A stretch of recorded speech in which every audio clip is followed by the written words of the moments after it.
Okay. I gotta do all the promoting and stuff. So bear with me.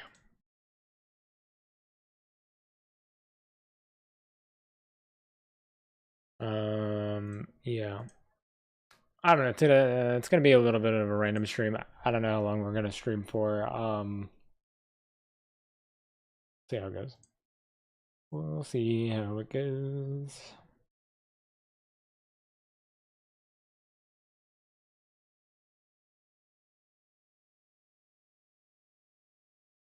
Okay, so stream is live on YouTube.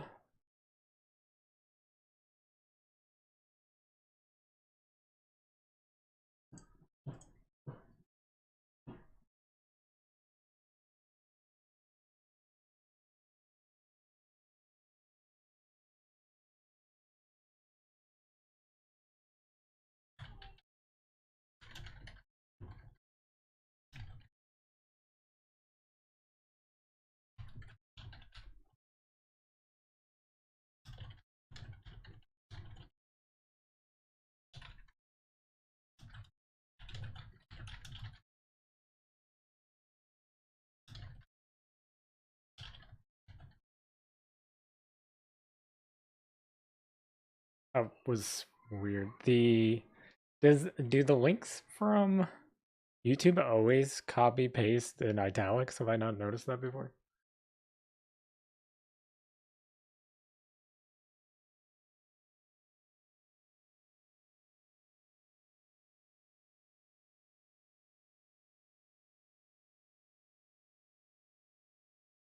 Wait, I don't think my charger. I got a new phone case, and I don't think my charger actually fits in this case. There's no way, bro. Okay, there we go. That was annoying. I gotta do that every time. This is gonna be really annoying.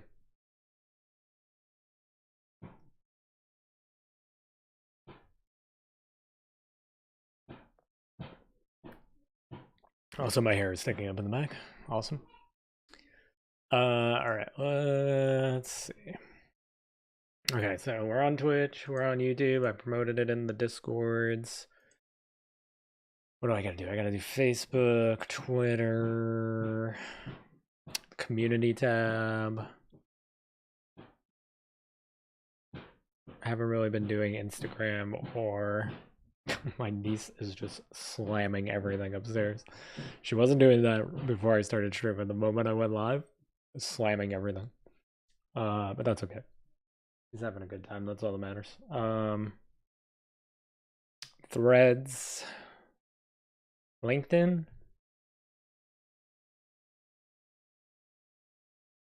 I think that's everything. I think that's where I usually promote this stuff, right? Okay, let's see.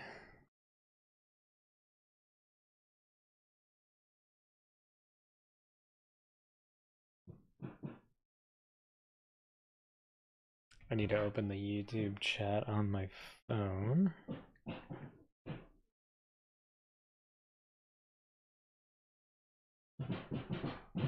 Oh my god. It's going nuts up there.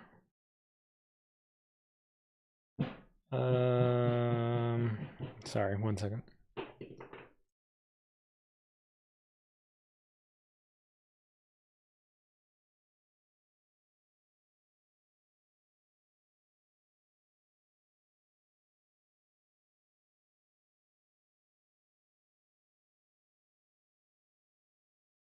It always takes me long to open up YouTube on my phone for some reason. Because I don't really use it on my phone like ever. But then when I have to like find it or just open it or whatever, I'm always like confused how to get there for some reason. All right.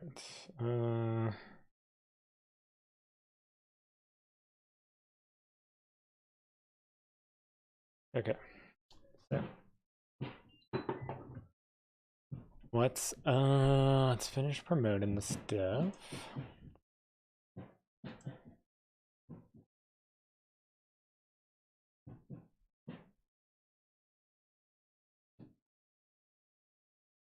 Me get my overlay for chat going. All right, Facebook.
Okay.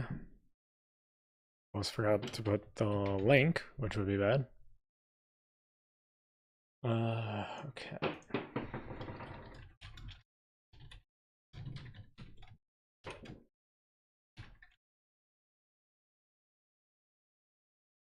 Alrighty, we just copy and paste that.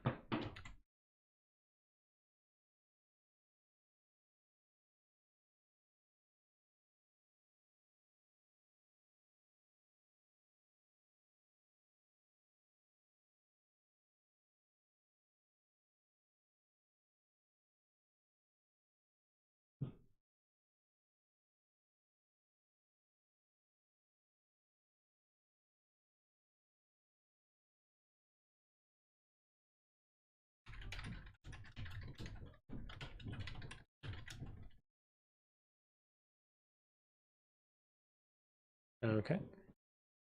Facebook done.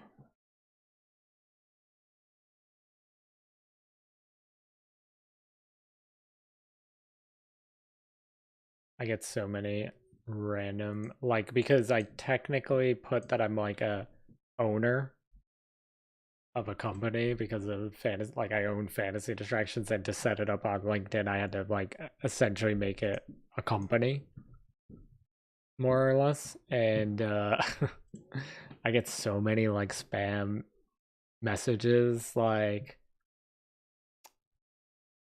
CEO related messages that like don't really actually apply to me at all. It's pretty funny. Where they're like, you're looking to manage your employees and stuff like that. It's like, not really what I'm doing here, but okay. Maybe one day, but not right now. And also, I wouldn't just pick a random person on LinkedIn for that, but okay.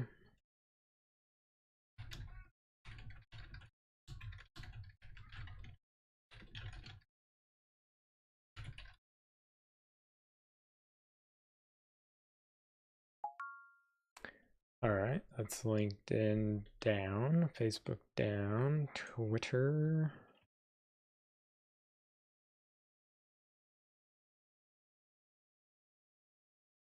Spacing on Twitter for some reason is crazy.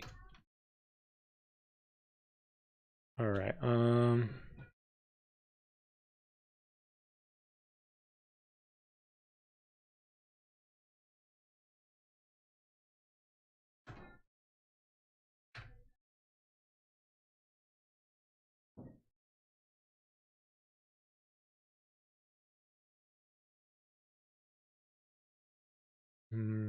okay.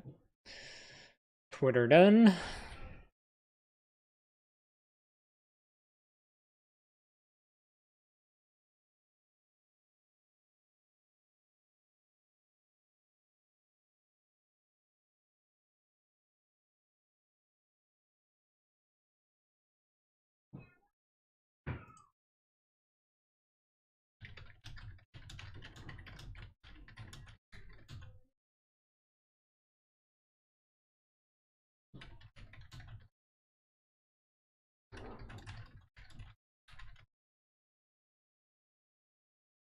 Wonder if there's any other fantasy distraction stuff that I didn't release that we can read. I'll browse that a little bit. There was a Gerard story that was supposed to come out on the day that I planned to release the Sabia saga stuff. That I reread it and I was like kind of going through it and it felt very like unfinished. So I decided not to release it, but I mean we can read it on stream for funsies.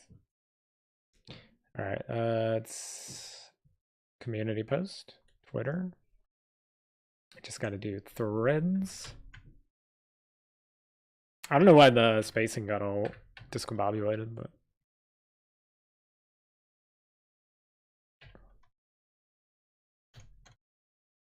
I still don't really know what threads thing I should mostly be using for this. I guess we'll go author threads this time and see what happens. I think I went writer threads last week. I'll double check that. I posted the post, so double checking it down doesn't mean anything. Let's see, author threads. What did I do last time?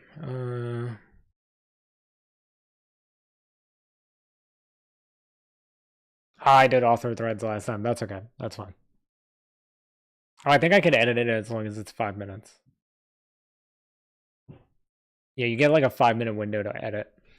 Right, author threads got me like nothing when I did it last week. So let's try writer threads this week, see if there's a difference. See if that does better. Okay, all right, threads done. Everything done, promoted. Now I'm gonna look at what we can tackle today.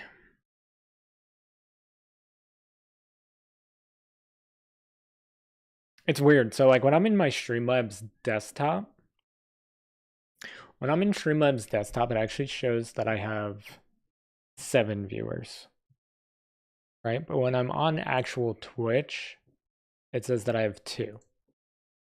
And then when I go into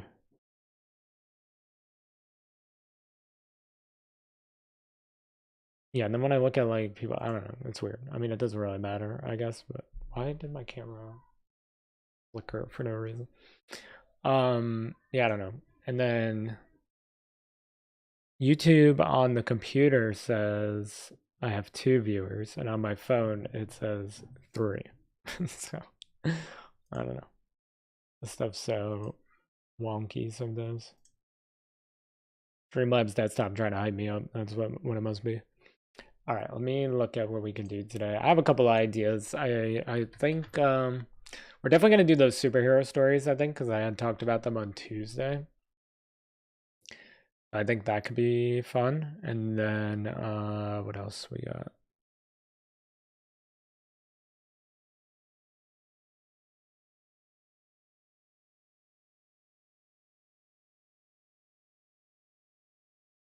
The format for this first one is so weird.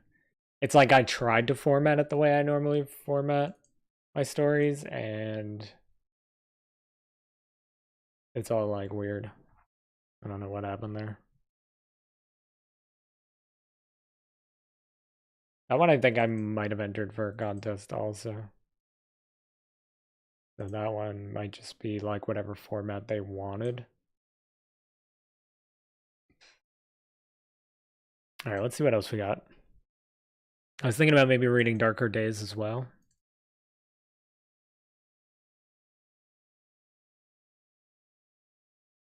And then what was I just talking about? Fantasy distraction stuff that I might not end up releasing.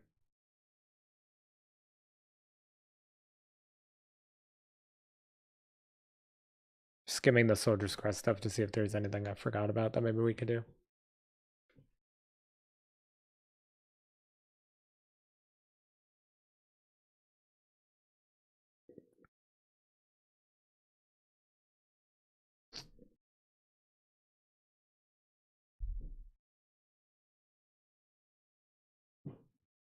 I didn't get very far. Did I write any of this? Hold on. No. I had an idea for a different Synthro side story. I don't think I've read this one on stream. Oh no, I think I did actually. I vaguely remember reading this now. That was a while ago though. I don't think I've read it on stream since we started doing this. Fantasy distraction stuff that we didn't release.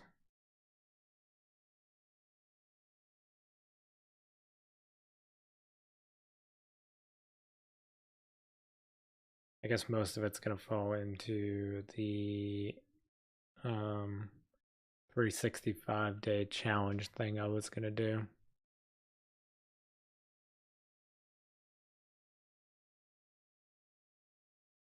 Like I wrote a lot of side stories for or like short stories for MOA that I decided I wasn't gonna use any of them. Grimoire one. I should move some of these so it's less confusing.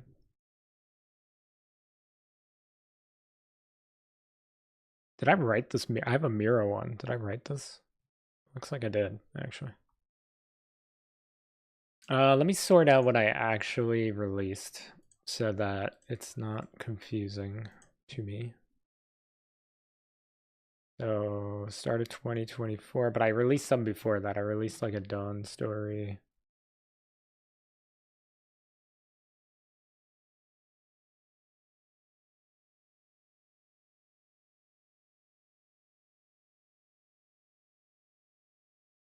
There's a little thing that pops up on vidIQ for the Muna story because it has 2,000 views and it says outlier score.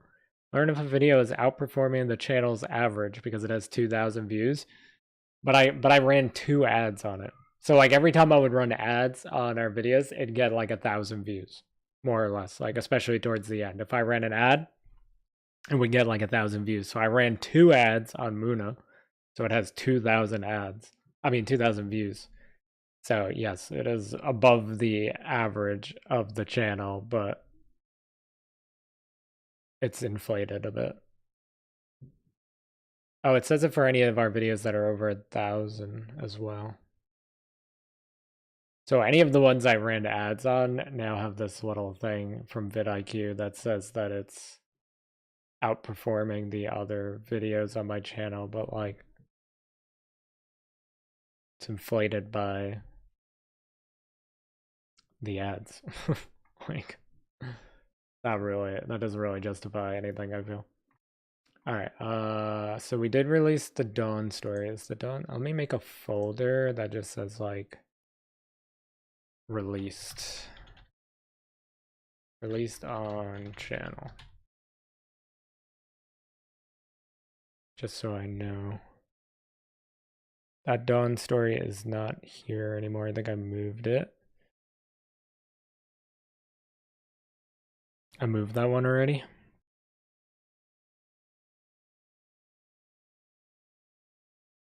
So Dawn. And then I released a Faris story that I think I moved already.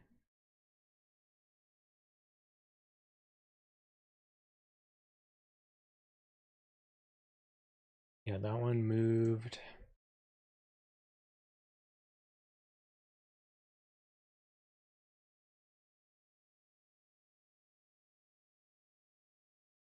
Introduction to Chroma, obviously I don't think that file is in there.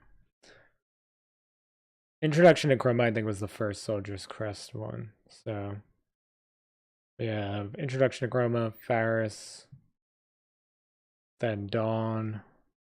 Then we have Wyglaff, which is here. That one I can move. And then Merrill. Iria.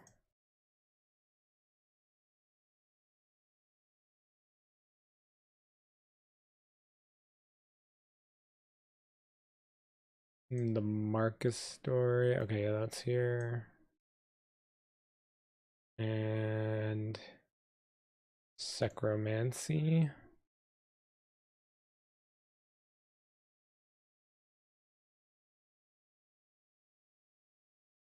Okay, and then I also have ones that are scheduled, I believe.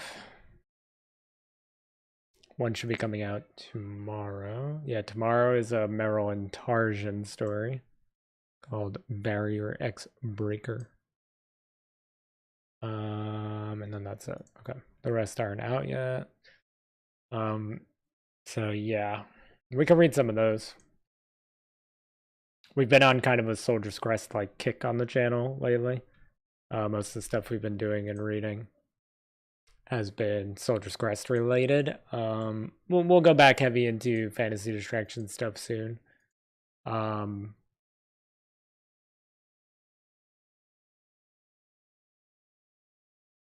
Because that is, meant to be the main focus of the channel.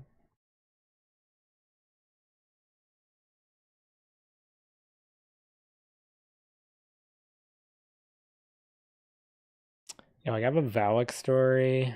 A lot of these I was just gonna record myself. I should just read a bunch of these since we've been doing so much Soldier's Crest stuff. And then I'll save the superhero stuff and Darker Days for another time. Because I don't know if I'm gonna actually release these. Because if we go into like the mini series plan, if we go into the mini series plan, yo, number 13th, what's up? How you doing? I'm just chilling.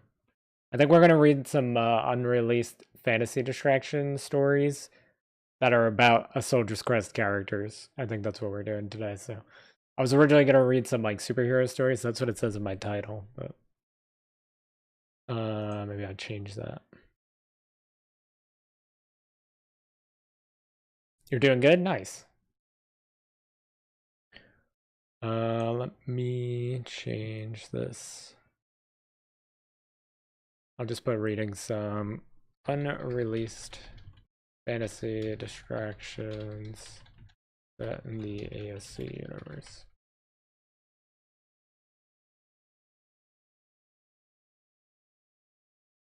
So I don't think we might get to those superhero stories, but I think we'll do it this way. Edit this on YouTube.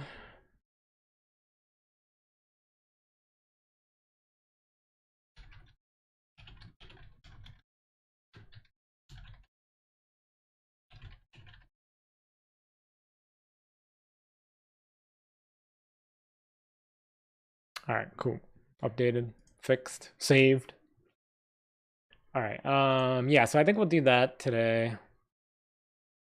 And if we get to the other stuff, cool. But let me open like 5 of these and see how far we get. They're pretty short. They're only like 2 pages long. I'll start with that Gerard one that I don't think I'm gonna release unless it feels unfinished. Like I did kind of rush through a lot of these because I was trying to do one short story every day for an entire year. It was the 365-day challenge. And I wrote like 80, I want to say like 85 short stories in like 2 months. But they were all like only 2 pages long. But they some of them feel not finished and rushed. So either like I thought they were done and I didn't go back and finish them, or I don't know. I don't really know what happened. I'll read them in the order I was planning to release them, other than Gerard. I already talked about Gerard, so we'll start with Gerard, but technically the story I have lined up to come out after, to read after that would have technically come out before. So we'll read a couple of these for fun. Like I said, we've been doing a lot of Soldier's Crest stuff on the channel lately.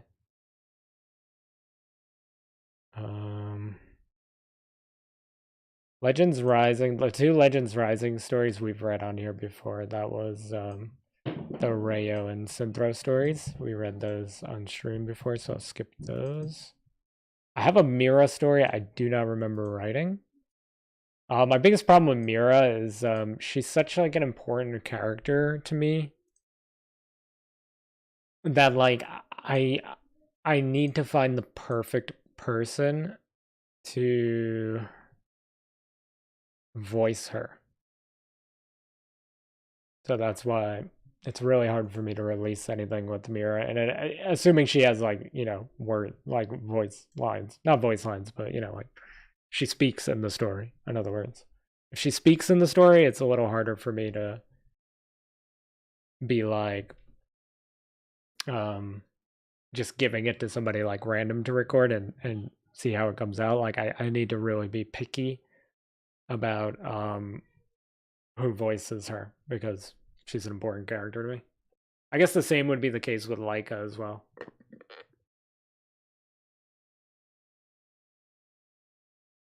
But Leica's a little more like a normal character compared to Mira. Like Mira's very like specific, like way that she talks and acts, and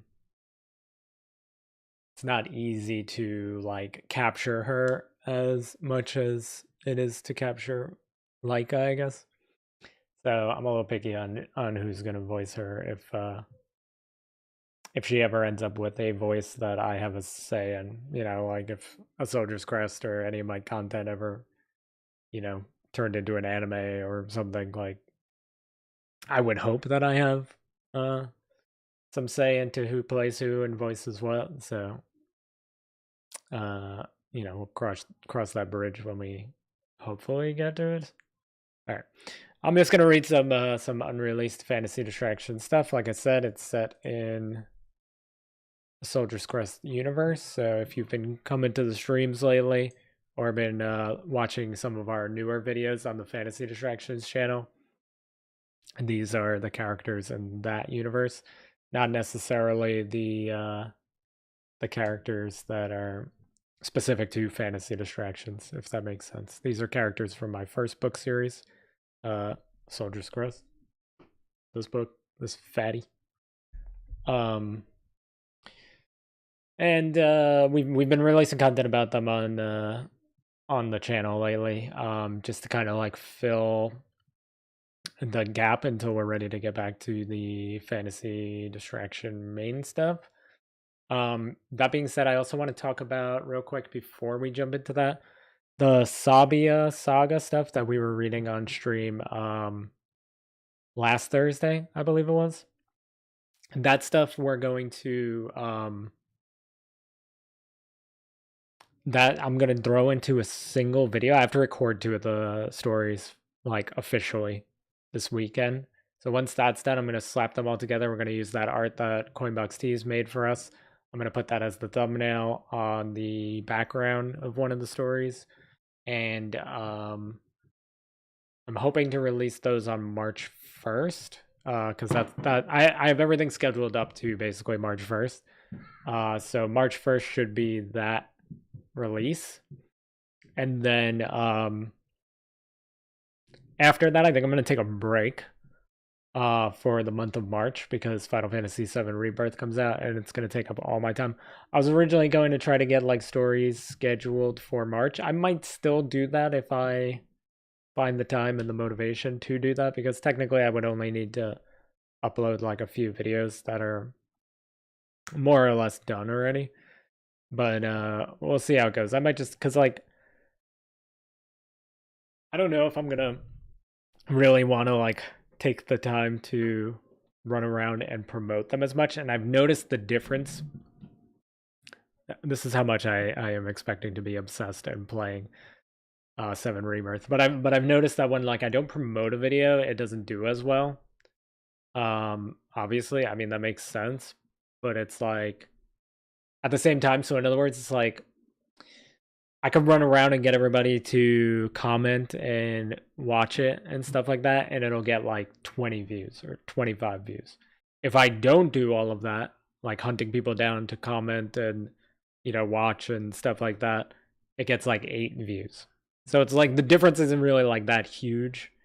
But at the same time, like if I already know I'm not gonna be motivated enough to like promote it like that during the month of March because of Rebirth, um I feel like what's the point, So like I'd rather just like take March off We're still going to be releasing Spotify and Royal Road like written form stuff, just because that stuff's already done and scheduled. Like I already scheduled that, so that's going to still come out. I haven't really been promoting that as much anyway, so I'm gonna just let like that stuff ride through the month. But I don't think I'm going to actually work on anything or release anything in March, because what I want to do, what I would like to do, is if there is free time where I'm not actually playing Rebirth, I'd like to make content for Rebirth. So I'll be using my like gaming YouTube channel a lot more, and TikTok, because I actually have a Final Fantasy VII related TikTok that like got 32,000 views. So I want to see if maybe I can, like, if that video becomes popular again, because it still gets like a lot of views per day.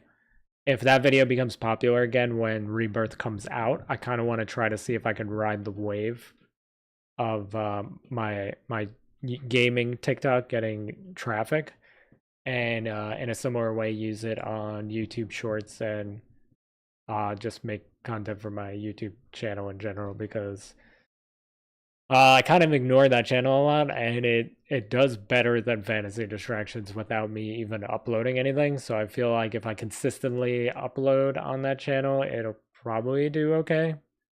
So I'm gonna try to do that. I'm gonna mess around with that in March, and I don't want to feel pressured to have to focus on the Fantasy Distraction stuff at the same time. So, and that's the plan for March. I have videos scheduled for the rest of February. I am going to try to get the Sabia Saga thing up on March 1st. And then for the rest of March, it'll just be Spotify and Royal Road for the most part. And I'll be focusing on the gaming side of things for a month and see how that goes. As far as streams go, streams might be a little different. Obviously, next Thursday, Thursday is the like official release date for Final Fantasy VII Rebirth. So that I will probably. I mean, obviously, I'm not gonna do a like reading / writing stream on that day. So that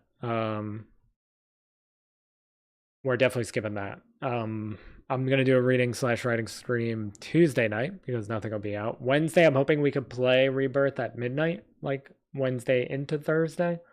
I'm hoping, and then Thursday I'll probably stream Rebirth again. So, yeah, I probably will skip the reading writing streams. I don't know about for the entire month of March, but I guess it depends on what I'm feeling or how much I'm streaming, because I might stream like extra, and I might start earlier when I'm playing Rebirth. So we'll see how that goes. I don't know. I'll play it by ear, and we'll figure it out. But yeah, I think that's pretty much it as far as like updates and stuff goes for the channel. If you're watching this on YouTube, you're probably wondering like, where do I stream that stuff? I just stream it over on Twitch. My name over there is Val VAL_Starlight. So yeah, if you want to come watch me play Final Fantasy VII Rebirth, or check out my streaming of video games instead of just writing and reading streams, that's my Twitch. And then I also have a YouTube channel with the same name, where I upload gaming content, but I haven't uploaded anything in like months. So I'll be starting to use that a lot more when Rebirth comes out. All right, I think that's officially it. We're gonna get into reading. Let me switch my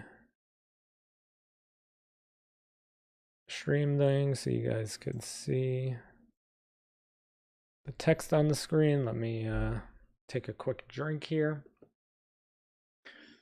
And we'll read a couple of these. We'll see what's happening. I don't know how long I'm going to stream for. Tuesday night I was just really, really tired, so that's why we didn't do like...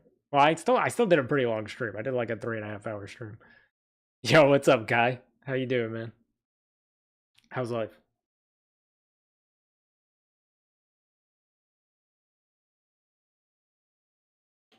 Yeah, I think we did like almost a 4-hour stream on Tuesday, but I was mad tired. You know what it is? We got a couple of raids. Coffee Quill and Oracle of Dusk gave us raids, and when you're a streamer and you get raids, like it doesn't matter how small you are or whatever, like you get a raid and like you're going another hour, like especially if it's like a substantial raid, like there's no way you're ending stream. So Tuesday I got motivated by the raids. So we ended up doing like an extra hour and a half more than I was planning.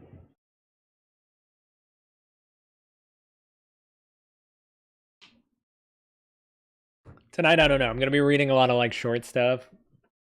So we won't be like I was reading the two things that I read on Tuesday. Did I only read two things? I think I only read two things. Those were each like 20 to 25 pages long. So that was another thing where it was like I kind of just wanted to like finish it because they weren't that long. So I stayed on to finish those. But everything we're gonna be reading tonight's gonna be like 2 pages. So whenever I feel like I don't feel like talking anymore or whatever, we'll just wrap it up.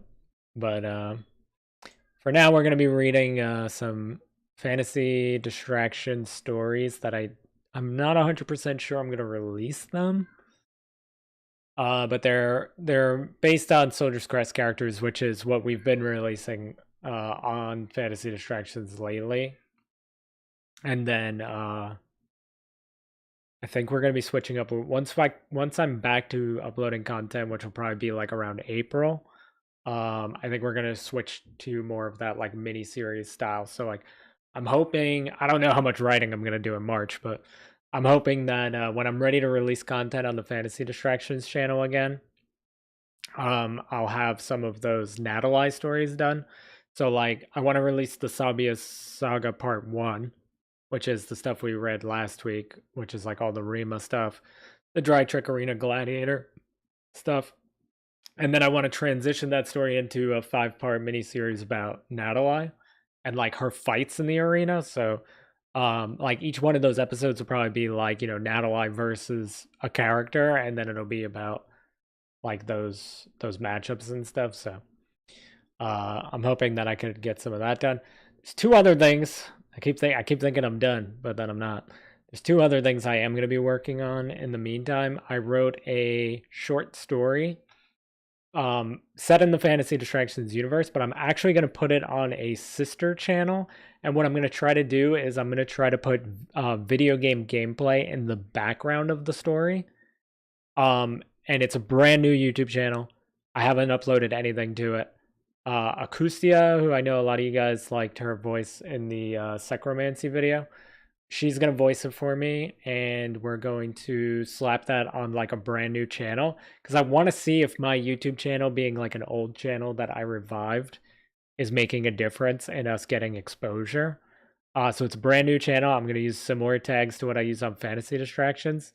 I'm going to put some gameplay in the back, and we're going to see if it performs better. And then if it fails for any reason, I'll just take those stories and move them over to the normal Fantasy Distractions channel. But we're just like experimenting a little bit, so I'll let you guys know when I release that, and we can experiment a little bit and see what happens. And then the other thing I was going to talk about. What was the other thing I was going to talk about? I can't remember. It'll come back to me. But we're gonna read in the meantime, in between time. I have a million tabs open, as you can see. Okay, all right. So yeah, this is the story I was just talking about, like to start the stream. It's about Gerard. It's called Gerard Pace Make You Proud, and it feels very unfinished, so I didn't want to release it. So I'll read it, see how we feel about it. But yeah, it I don't know. I felt like it needed like a little more, so I didn't feel comfortable releasing it. I actually had somebody record this too. Vengeance recorded this for me, and I don't know. Like I was listening to it back. I mean, the recording was fine. Like he did a great job. It's just I was listening to it back, and it just felt unfinished. So that's why we didn't. That's why I didn't release this one.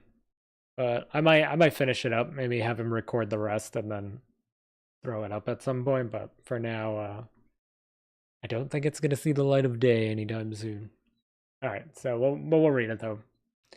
A lot of these I don't think are coming out. So like all these ones I opened, they're Soldier's Crest related stories that I don't think we're gonna release. At least not anytime soon. Like I wouldn't completely rule it out, but at the moment I have no plans to release these, so we might as well read them here. If anybody finds the stream or is watching now, you guys get to hear them, and it may be the only time they're ever read. So, yeah. All right, cool. Here we go. In the town of Diremore, located in the Bawal Empire's territories, was a house called Pace Manor. Diremore was a pretty run-down town, as were most in the Bawal Empire, but Pace Manor stood out above the rest. Much larger, much more pristine and colorful despite Diremore's dreariness. The Pace family was bestowed these honors because of Anton Pace, a knight in the Bawal Empire who achieved many honors in battle. Most notably was a plan he devised to bring Bawal Empire one of its first victories over their rival Sanctivale in a long time. Due to his momentous achievement, the Bawal Empire recognized him as one of their greatest knights. Anton and his wife Mayanne would go on to have 4 children, the oldest of which was their son, Gerard. Gerard looked up to his father long before he even understood that his father was a knight, but as he grew up and recognized his father's achievements, it only made his admiration for his father even stronger. Gerard wanted nothing more than to make his father proud, and as soon as he was allowed to train, he would. Anton was close with his family, and did his best to be there for every important moment, but due to his loyalty to the Empire, it was hard to always be present. Anton and Gerard were close, and they spent a lot of time together. Anton made sure to teach Gerard everything he knew, and Gerard would take those lessons and try to hone the skills his father was teaching all throughout the day and even into the middle of the night. This dedication to following in his father's footsteps and his eagerness to make his father proud set the foundation for Gerard to become one of Bawal's greatest knights. Unfortunately, before Gerard could enroll in the Bawal army, his father died in battle. Suddenly, the weight and responsibility of taking care of the rest of his family fell on his shoulders. Reaching the rank of general helped, but it wasn't enough to help them. Shortly after he gained the title, his mother became sick. The next oldest sibling was his sister, Amelie. I say it like almost like Emily, but it's more like Emily, who took on a lot of extra responsibility as well, while Gerard was away taking care of affairs in Bawal. Unfortunately, there were many affairs that needed his attention, as the king of Bawal, King Rebel, refused to get involved in affairs on Chroma. Over time, the Bawal Empire was seen as weak and pathetic in the eyes of many, and most of Chroma didn't even know Gerard was their general. Gerard's family was struggling, the empire was practically in shambles, and his life was beginning to lack purpose and meaning. It was starting to feel like the title of general was all he had. Once Griffin arrived in Bawal and pitched his idea to form a group of knights to battle the Dragon King, Gerard saw a chance to return the Bawal Empire to former glories. I'm already losing my voice. And an opportunity to get his life back on track.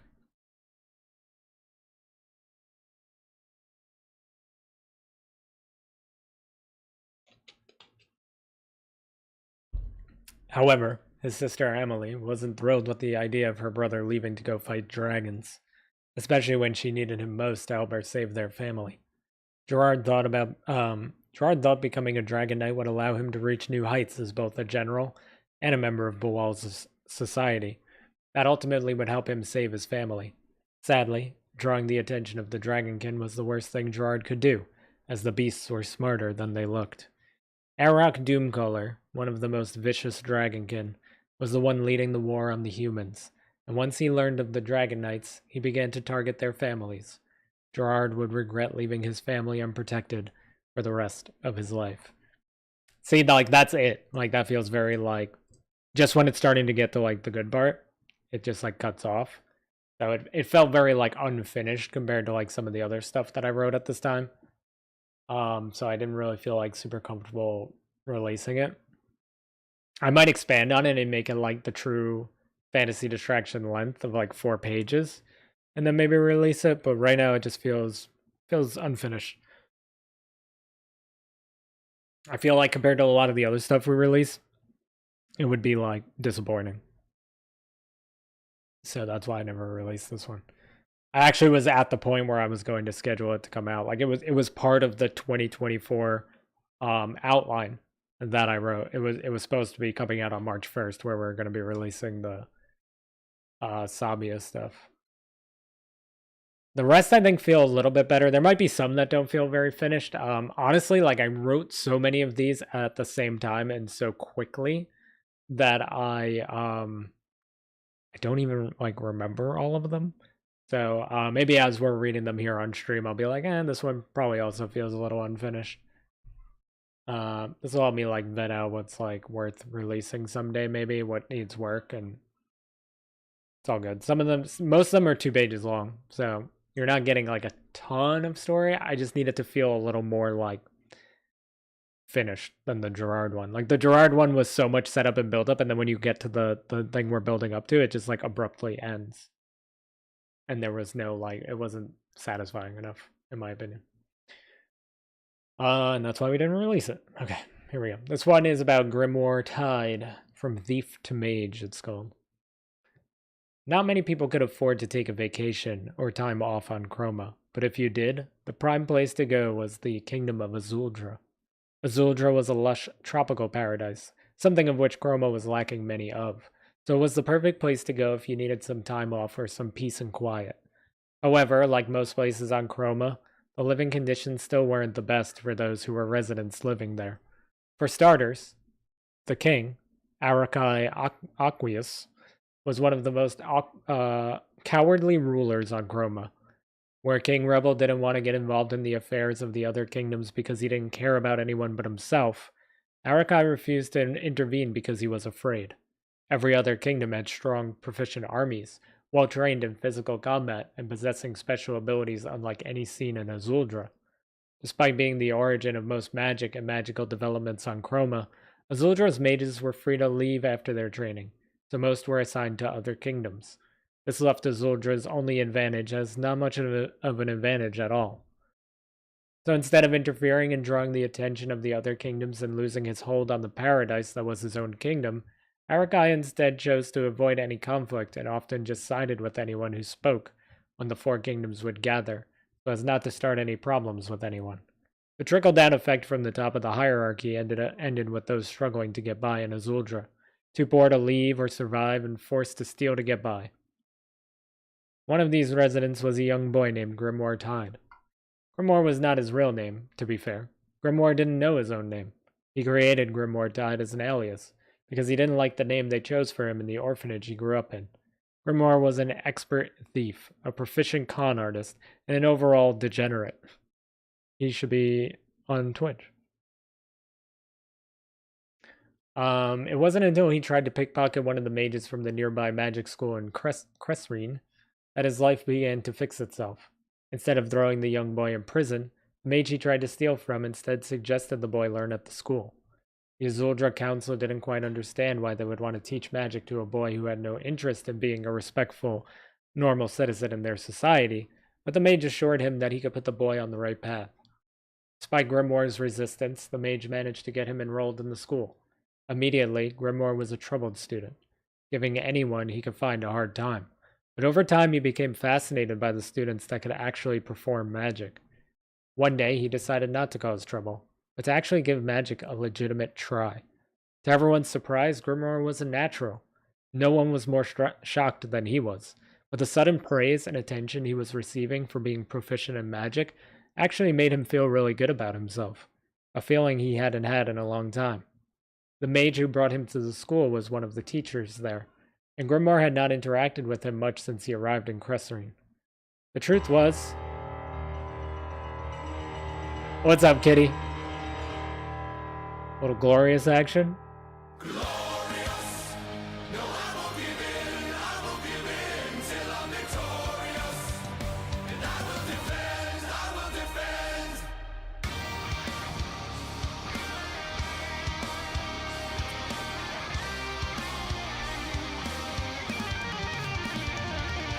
Glorious. No, I won't give in till I'm victorious.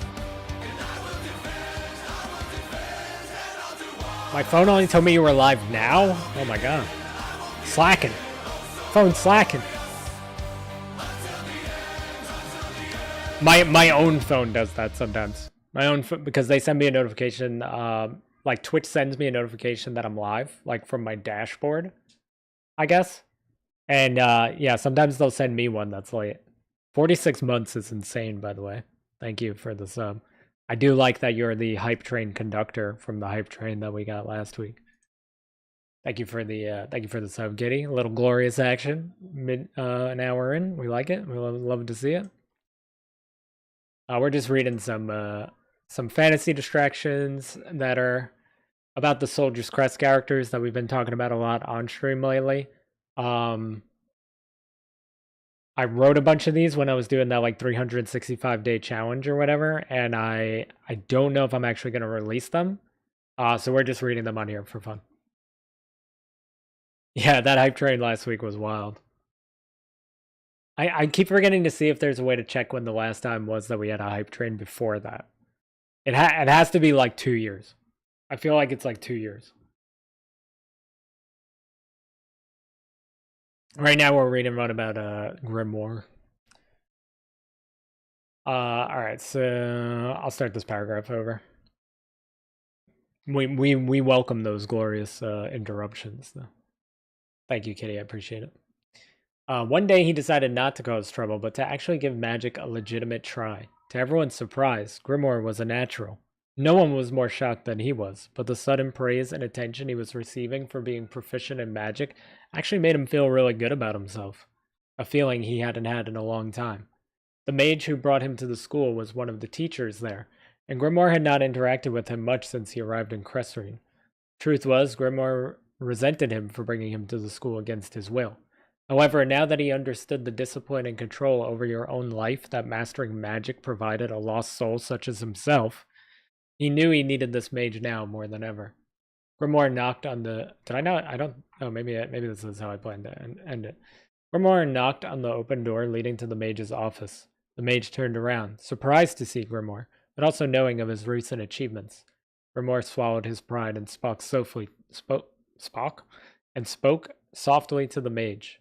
Will you teach me? That was supposed to be like the cliffhangery part, I guess. Will you teach me? And then it just ends. Yeah, like a lot of these are so short because I was trying to write 365 stories that would come out in 365 days, obviously. But I think going 2 pages, like it works for fantasy shorts for some reason. But like for what these that I was writing, because I was pumping them out so fast, a lot of them just feel like incomplete.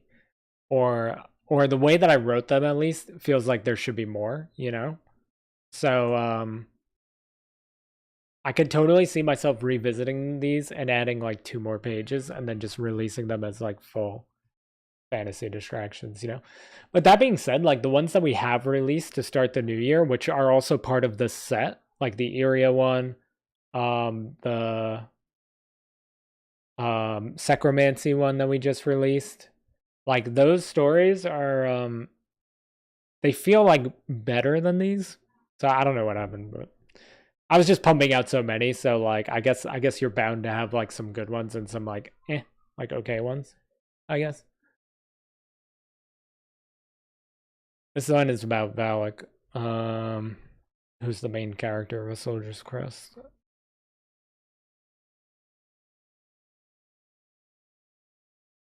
Let's see. Okay, this one is called Valak Hallstar, Chosen by Fate. You like all my stories? So thank you, Kitty. I appreciate that. I try my best. So, you know, Valak Hallstar is actually where my Twitch name comes from. I tried to write... We should read that on stream someday, too. I wrote like a couple of pages of it. I was planning to do a alternate reality storyline where Valak is a hockey player, like a fan, like a... No, it wasn't exactly going to be hockey, but like something similar to hockey. And but he has a different name in that universe. But I wanted it to be more like celebrity, like superstar kind of name. So I just turned his name into Val from Valak and Star from Hallstar, and he became Val Starlight. And that was like his hockey persona from an alternate universe. and then I thought I was gonna be streaming. I thought I was gonna be streaming only NHL. So I was like, oh, I'll just use Val Starlight because that'll be what I name my character in the game, and I'll just be playing NHL anyway. So that might as well just be my Twitch name, and that's how that ended up being my Twitch name, even though my real name is Joe. So that's the origin of my Twitch name. So there you go. It comes from Valak's name. All right. All right, here we go. The Hallstar family was one of the most well-known families on Chroma. Ever since the apocalyptic event known as the Stratus took place on Earth, the Hallstars were a key factor in building the new world. Angels from heaven came down to save what was left of the Earth. They put everyone together on one large remaining continent that the humans then called Chroma. But outside of an area called the Forest of the New Heaven, the humans were on their own to rebuild the world. Cough, yeah. Ended up playing way too much League on this channel. Oh, Kitty, I meant to tell you, you and Akatsu, I took on a Genshin Impact sponsorship. I don't know if you guys ever played Genshin, but I'm gonna be streaming it probably tomorrow night. There was a Stream Elements thing that kept popping up when I streamed on Tuesday that has not popped up yet tonight, I've noticed. But even though I haven't streamed it yet, there's like a command that keeps popping up from Stream Elements about it. So if that pops up, that'll have the information. But I don't know if you guys want to help me out with that. The only thing I definitely need help with is if I play co-op with people on stream for 30 minutes, I make $20. So me, you, and Akatsu need to play co-op on stream for like 30 minutes if you guys do try it. But I'm probably going to be streaming it Friday. We're going to do it Friday night. I only have like 6 days to do it, and I definitely want to get it done before Final Fantasy VII Rebirth comes out. So Friday night I should be doing it. Okay. The aforementioned forest was where the Earth Mother and her people resided, but the rest of Chroma was a mystery. Once humans began to explore outside of the forest, they found a lot of empty land. The new world was not going to be built in a day. With the Earth Mother's guidance and approval, more and more humans began to venture forth to set the foundation for it. Fortunately for them, the angels left a few more gifts before they went back to heaven. Edinburgh. Excuse me. To the north of the forest of the New Heaven, they created some tropical islands, the basis that would one day become the kingdom of Azuldra. Just west of that, they left a castle blessed by the angels, called the Immaculate. Building around this castle first made the most sense to the humans, and thus the kingdom of Sanctivel was created. The first king of Sanctivel was a man named Solus Trent. Solus saw the effort made by the Hallstar family when building Sanctivel, and brought them on his his advisors. Okay, I'm starting that sentence over because what happened? Yes, not last minute again. Yeah, it's not like super last minute. We're gonna have like 5 days. I only have to stream it for like 2 hours and co-op for half an hour, but I might add in some extra days. I haven't played Genshin in a really long time, so I have like a lot of stuff to do on there. So if I get the itch to play it, you know, it'll bridge the gap between now and Rebirth. Plus they brought back, I think, a character on Banner right now I've always wanted, and they've brought her back twice, and every time I try to pull for her, I can't get her. So maybe we'll try to get her with, you know, the time that we're on there. Okay, let's try this sentence again. Solus saw the effort made by the Hallstar family when building Sanctivel and brought them on as his advisors for expansion. Nailed it. First try. Together, they set plans in motion to explore the southern parts of Chroma, which led to the discovery of the red rock terrain that would become the Rubrum Kingdom. Over time, the Hallstars and King Solus would help rebuild the majority of the New World, making them pivotal parts in the advancements of humans on this new Earth. While the world was being reconstructed, many new materials were discovered. The involvement of angels and the birth of magic on Chroma left new materials and magical combinations when it came to construction. However, it wasn't only the building process that benefited. While the Hall Stars were hard at work doing the building, blacksmiths were creating new ways in which the humans could defend themselves against the monsters living among them. No blacksmiths were as proficient as Oric, Hart, and Hammerdin Chime. These two legendary blacksmiths possessed arts or magical abilities that could help them shape weapons and armor unlike any on Chroma. This says of Chroma, but I'll leave it for now. Definitely needs to be fixed, though. The two weren't always on good terms with each other, but their arts worked so well together to create legendary equipment that they couldn't ignore working together. This unity of arts and creativity gave way to the creation of 7 unique weapons known as the 7 Celestial Weapons. The 7 weapons were divided among the most well-known and respected families on Chroma, and that included the Hallstar family for their work on the rebuilding of Chroma. The weapon given to them was a sword with a black handle and a crimson-red blade. The sword was given to them on a plaque because for some reason, no person in the world could wield it. Even Oric and Hammerdin could not lift the blade after it was made, and they were forced to build the plaque around it. This extra investment of creating the base made it the perfect weapon for a family of builders. Many, many years in the future, Valak Hallstar was born. Every Hallstar after the Hallstar family was given the sword would be bestowed the honor of owning the blade once they reached 16 years of age. It was often the joke that once you turned 16, you would try to lift the sword, but no Hallstar was ever actually able to lift it. That is until Valak turned 16. His family gathered around him, joking and laughing. His uncle playfully nudged him in the arm as he gripped the handle. The smiles, excitement, and laughter vanished the moment Valak lifted the sword, and from that moment on, the fate of the Hallstar name changed forever. It's like a lot of these episodes are they're titled after characters, but the characters don't even I don't even mention what they're up to until the last paragraph. Like Grimoire, like that story was more about Azuldra than it was about Grimoire. And then Grimoire's in like the last 2 paragraphs. There's one Valak, I don't even mention Valak until the last paragraph. So it's like, yeah, it's like ultimately about them, but it might be better to just make it a little more vague. And just make it like, maybe this could just be about like the Hallstar family. Or something like that.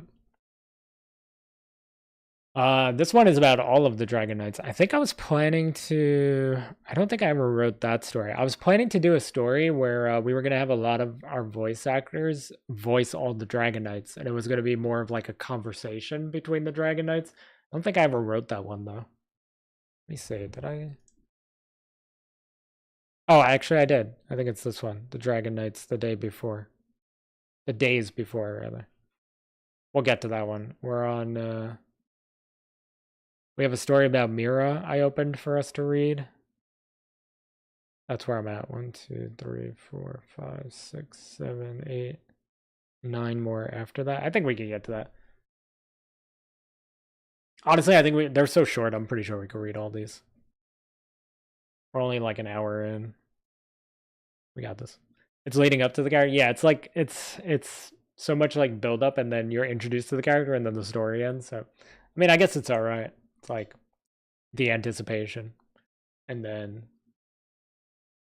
you know, like some kind of reveal at the end, like Grimoire actually wanting to learn magic and him being like, will you teach me? And then Valak just being able to wield the sword.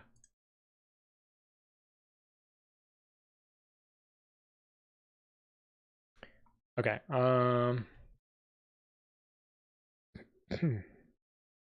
Since you brought up League before, I got to rant for a second because I just opened Discord to look at a message that I sent to our little group chat about League.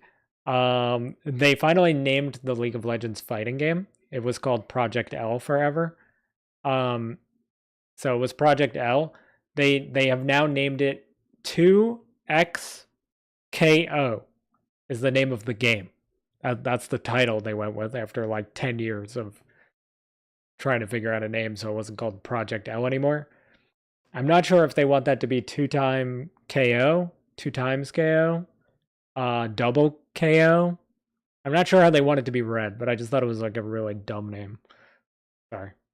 Thank you for coming to my TED talk, but annoying. Anyway, um, the dragonkin living in the Mundus Draconum were the most vicious beasts on Chroma. This one is called the Dragon Knights of the Bawal Empire, by the way. Their very existence was a detriment to the future of humans living on Earth. Most walked on 4 legs, but the biggest of them flew high in the air. These larger dragonkin were known as ascended dragons, and killing one of these powerful beasts was no easy feat. However, one ascended dragon terrorized the town of Davish, and a knight managed to kill it. That knight was the mysterious man known as Griffin, and he was tasked with putting together a group of dragon knights whose sole purpose was to eradicate the remaining dragonkin. The dragon knights of the Bawal Empire were only 10 knights strong, but they were strong indeed. 10 of the most elite warriors Chroma would ever see. On paper, and maybe even once first formed, this ragtag group of knights may not have seemed so powerful, but in due time the people of Chroma would recognize their strength. Griffin was their leader, and though a knight most people didn't know about, they knew he must have been a good enough fighter to defeat an ascended dragon. However, Griffin's true power came from his ability to motivate those around him, a power he needed to have if the Dragon Knights were only going to have 10 members. He needed to be able to convince his comrades that even with just 10 knights, they could defeat an army of dragonkin. Griffin's powers of persuasion worked well on the Bawal Empire's own general, Gerard Pace, the second person to join the Dragon Knights. Gerard was a seasoned knight at this point and proud to be the general of Bawal, but recently the kingdom of Bawal had stopped involving itself in the affairs of the rest of Chroma, and being the general held less meaning in the eyes of more than just Gerard. In order to find purpose and greater glory, Gerard joined with Griffin. Per Gerard's suggestion, Griffin went to evaluate one of the most veteran knights of Bawal next, a knight by the name of Wiglaf Flace. Wiglaf trained all new recruits in the Bawal army, but also trained Gerard himself. Gerard and Wiglaf had grown close and recognized each other's value to the Bawal Empire. Having someone with this much knowledge of battle in their ranks made it easier to recruit knights that may not have as much experience with their powers, knowing that Wiglaf could teach them to control it.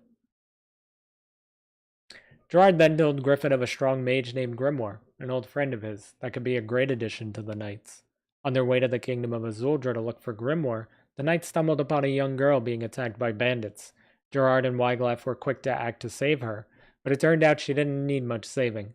The bandits were reacting awkwardly to just the mere presence of the girl, and as the knights got closer, they too felt the effects of her aura. Iria Rain, a 6-armed woman with a demonic aura, despite not necessarily needing their assistance, she was grateful for the help. Why did that not play? Hello, Monster Lord. I did not hear that. Why did that not play?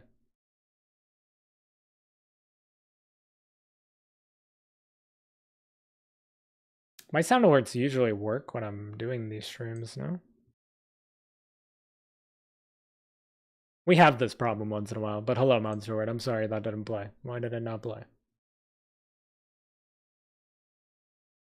I will get to the bottom of this. Glorious played. Hold on, let me try to figure out what's going on. What is this called? Something alerts. Sound alerts.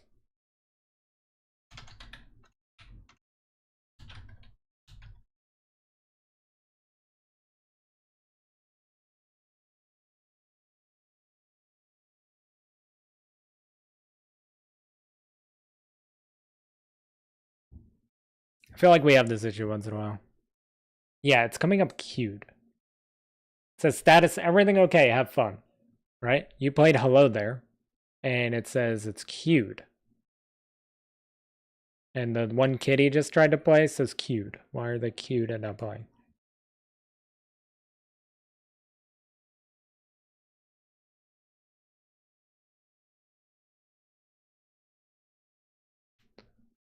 Why are they queued and not playing?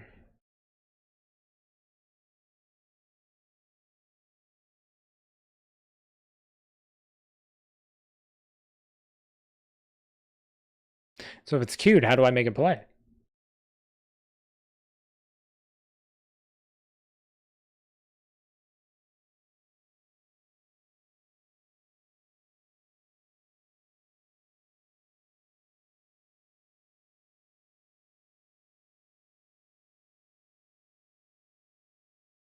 Sorry, 1 second. Yeah, I don't know why it's not playing. We have this issue sometimes. I'm gonna play one of the old ones. Let me see if this plays. It's still queued.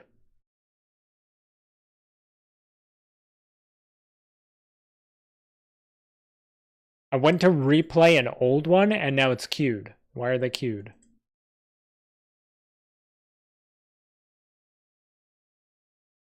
I tried to play a Hello There You Did from 2 days ago. And it popped up queued. Why? Alright, I'll get to the bottom of this. Hold on.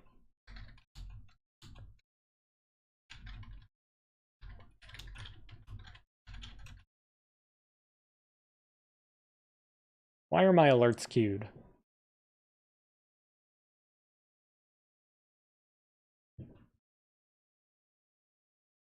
Even with channel points, they're getting queued? Hold on. Hold on. Are they all gonna play at once if I fix this?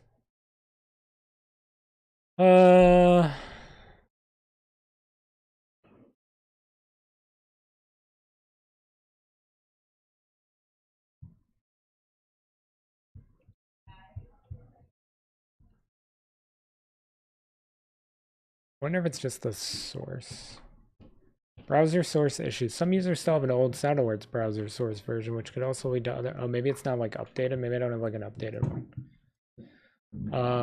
Let me see.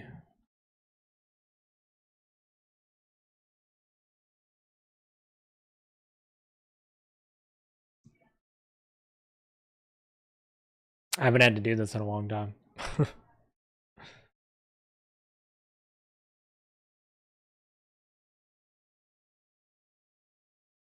Oh, is it just an extension? Hold on. Sorry, I'm easily distracted and derailed. Have they been removed from the provider side? Maybe. Let me see. Let me go to my extensions. Maybe there's like an update or something I gotta download.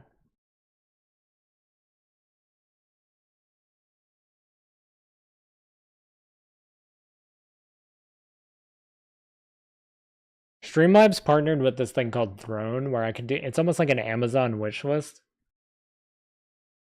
It's like so weird. I looked at it. I put like one thing on my wish list, and then I was like, nobody's gonna buy these for me. So I don't know why I'm bothering, but must be nice for like the bigger streamers where people just buy them. So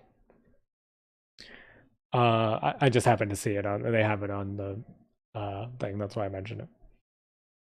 Where is extensions? All right. Search all extensions. Sound alerts.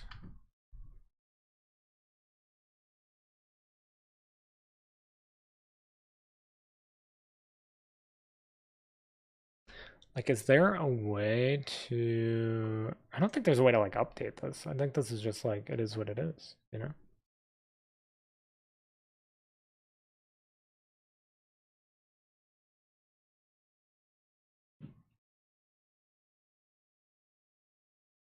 They're just sending me to the site that I was already on. Okay, let me try one more thing. Let me try one more thing.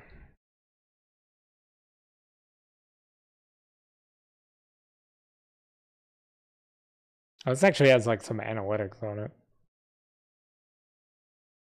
We've had 50 sound alert bits, 2 extension bit alerts, 25 bits per sound alert, 13 new followers, 39 total new subs, and 26 gifted subs.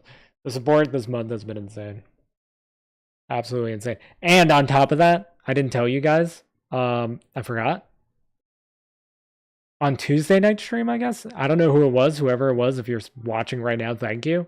Somebody must have bought a Starforge PC using my panel down below.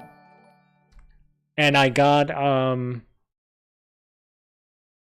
Terrible Novelist. That is a great name. Thank you for the raid with 10 people. How's it going?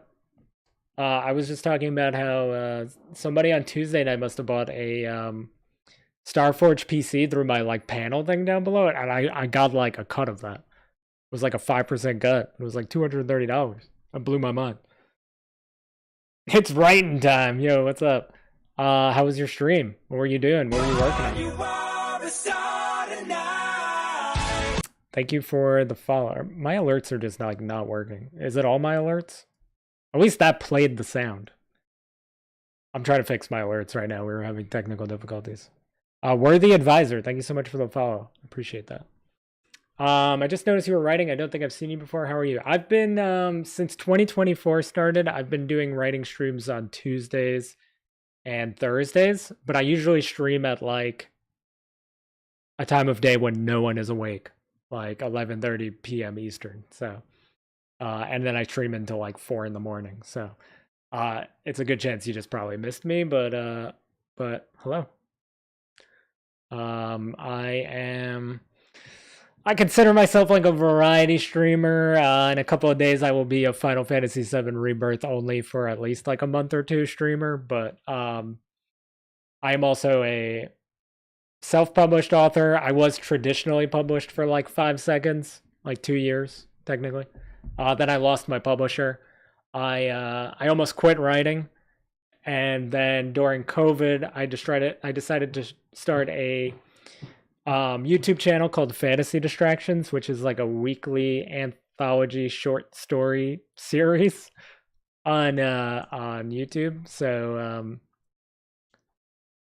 I've been a little bit all over the place when it comes to writing and being consistent and stuff. So that's kind of like a little bit about me, if you will. Lately, we've been reading like a lot of my old stuff. We haven't really been like writing per se on stream. I've been reading a lot of my old stuff and some unreleased fantasy distractions and stuff like that. So I'm all over the place. That's kind of just my life. We're the advisor. Hello, thank you for that follow. Appreciate it. Thank you for shouting them out, Kitty. I'm pretty good. I finished a chapter and read it on stream, and then I workshopped some other writers' work on stream. Nice. That's awesome. Yeah, I mean the publisher thing was pretty crushing. That's why like I almost kind of gave up. But after a while, like writing is just a hobby and like really fun to me. So giving up on it completely, I don't think was ever going to be an option. I just after that happened, I just needed a break because like what happened was I had self-published my book and then I got picked up by the publisher and it took them a year to like do their own edits and release it themselves. So during that year, I just worked on like other content. I wrote a prequel series. I wrote a prequel to the first book that we ended up releasing. The publisher released it, and then I started writing the second book. I completely finished the second book because I figured, oh, when the first one's out, I'll have content ready if they want to release more of my stuff. So I completely wrote the second book, and I wrote half of book 3. So I was in, like I was all in, and then I lost the publisher, and I was just like, I just wasted like 2 years of my life, but it was fun while it lasted, I guess. Yeah, it was, I'm still like proud that I was able to call myself traditionally published author for like 2 years. And I did like some signings and I went to conventions and stuff with a friend of mine. So I got to experience it like full on. I just think it was like, it's like having your dream and then it just like slipping through your fingers. I think that would devastate like anybody. So, it kind of put me off path for a while, but I'm back now with this YouTube channel. So if you're into weekly short stories, consider checking that out as well.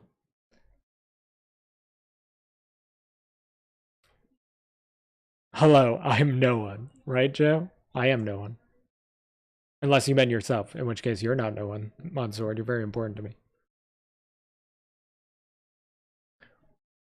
But yeah, what kind of writing do you do? Like what genre?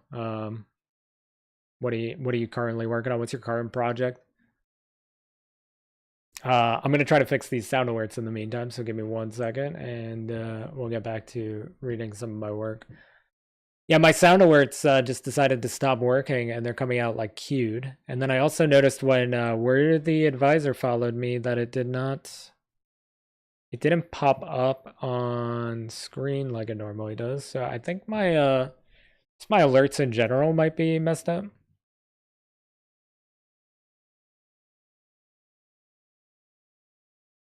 But I at least want the sound alerts to work. You know, like the other stuff I can just... The other stuff I can just read out, you know? Not the end of it. The world, but... I would like this to pop up. Yeah, it still shows queued. I guess it's fantasy, maybe superhero fantasy, working on villain backstory at the moment. Oh, nice. I changed my title. I was actually going, it's weird that that's what you're working on. My title to start tonight's stream, I wrote like I was writing a lot of like weird side stories and like alternate universe kind of like mishmash of stuff when I released my first book. And I had mentioned on Tuesday night stream that I wrote like a superhero like side story spin-off that takes place like way in the future of my book series stuff. Um and I was actually going to read that tonight. Like the original title of my stream tonight was like reading some superhero stories I wrote a long time ago for a Soldier's Crest or something like that. So it's funny that you're writing like fantasy superhero stuff right now, because that was almost exactly what like I would have been reading superhero related content when you rated me. That would have been really weird. Kind of wish I stuck to my plan. One of my villains is based on the concept of toxic masculinity. That sounds incredible. Basically gets red pilled after working really hard to please his girlfriend, misses signals, loses control, goes vigilante as his powers take over his mind. That's amazing.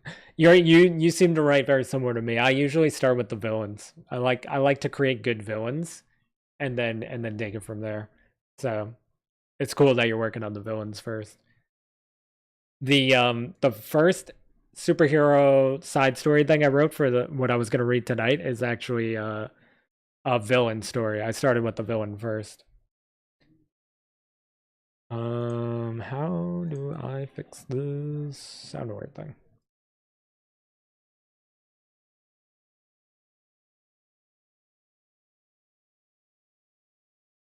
There has to be a way to pull up my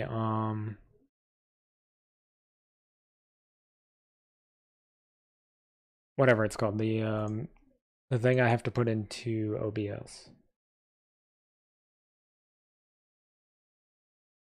Why can't I find that?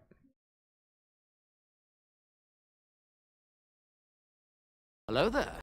Oh. Did that work? It played the hello there. Is it gonna play the rest?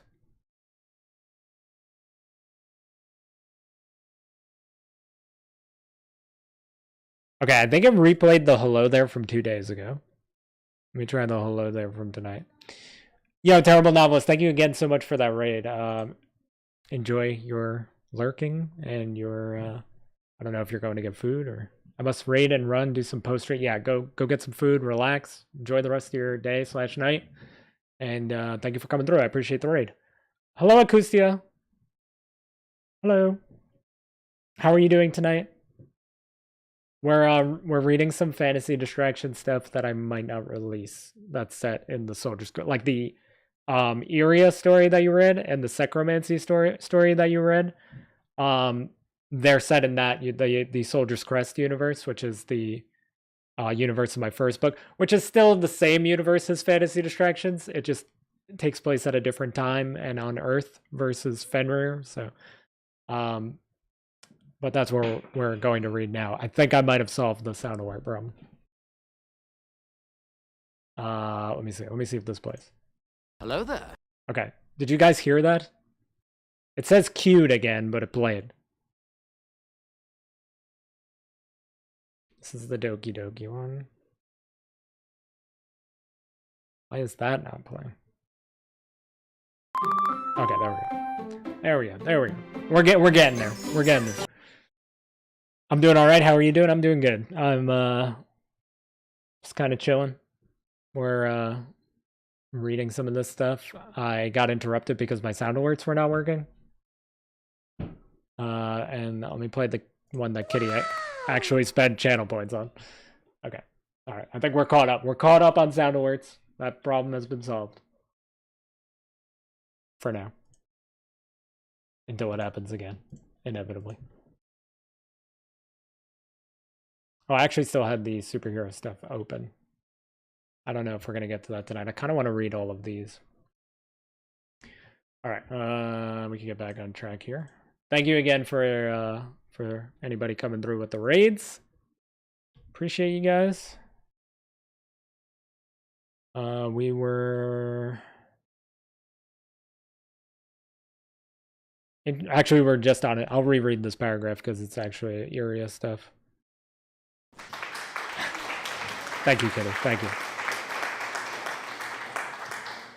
Fixing issues with my stream is a normal occurrence. So,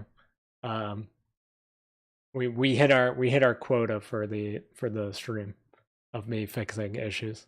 So that's good. They didn't happen at the beginning of the stream this time. So, I guess that's a plus. Okay. So we were on this part. Okay. Gerard then told Griffin of a strong mage named Grimoire, an old friend of his, that could be a great addition to the knights. On their way to the kingdom of Azuldra to look for Grimoire, the knights stumbled upon a young girl being attacked by bandits. Gerard and Wyglaff were quick to act to save her. Excuse me. But it turned out she didn't need much saving. The bandits were reacting awkwardly to just the mere presence of the girl. And as the knights got closer, they too felt the effects of her aura. Iria Rain, a six-armed woman with a demonic aura, despite not necessarily needing their assistance, she was grateful for the help. The knights would need the mysterious wizard Shadow's help to quell the effects of Iria's aura, but having her on their team against the dragons would be monumental to their success. Love Iria? Yeah. Iria is, she's pretty special for me too. Travis Writing Pub, thank you so much for the follow. I appreciate it. That's popping up now too. So I don't know what I fixed, but it fixed everything, I guess. Thank you for the follow. Yeah, Area is pretty great. We read the entire prequel on stream. I gotta upload that to the YouTube. There's a lot of good Area stuff in there as well. Grimoire would not be at Azuldra when they arrived. This fantasy short distraction, whatever you want to call it, is actually summarizing a lot of the prequel. Grimoire would not be at Azuldra when they arrived, that should be. But rumors of the mage heading to Tark to gamble on the gladiatorial games sent the knights in the direction of the kingdom of Rubrum. On the way, Griffin suggested, I gotta edit this still, obviously. Griffin suggested making a stop at the Windar mansion to evaluate a potential candidate for their knights. There they met Dawn Windar, the future of the Windar family, but also a young woman willing to learn to fight. Along with her came Faris Featherwind, a young man taken in by the Windar family and blessed with the gift of super speed. Now 6 members strong, the Dragon Knights made it to Tark. There they used some of the Windar's family's funds to purchase the champion of Tark, the legendary hand-to-hand fighter, Tarjan Renk. While negotiating his freedom, the mage they were looking for arrived to do business, thus allowing Griffin and company to recruit Tarjan and Grimoire to their cause. Both of these new members needed convincing, but with Griffin's persuasive methods and Gerard's assistance, the two came to believe in the cause. That left 2 more Dragon Knights to recruit, both of which could be seen as happenstance, but Griffin believes it was fate. While battling Dragonkin and Dreadsmirk, the group met Valak Hallstar, a young warrior still learning how to fight with a legendary crimson blade passed on through generations of his family. The blade was impossible to wield until Valak picked it up. Chosen by the blade, it gave Valak the majority of his strength, but made him a fierce opponent on the battlefield. A major threat for the Dragonkin as well. The last piece of the puzzle was a young orphan woman named Meryl Stark. Her ability to negate magic made her a prime candidate for the Dragon Knights. I don't think I would have kept her last name as Stark if I wrote this more recently, but I was essentially writing this in my early 20s, so probably like 10 to 12 years ago. And then the original version of it I started writing in high school, so I've been working on this story for a long time. I'm actually considering rewriting the first book. I might change her last name if I do that. Stark's just like, Game of Thrones, Tony Stark. I kind of wish I didn't use that. Anyway, her ability to negate magic made her a prime candidate for the Dragon Knights. Over the next few months, Wyglaff would help train the knights less experienced. Wyglaff would help train the knights less experienced and teach them how to control their powers. All while Griffin would make preparations for them to go to war with the mighty Dragonkin.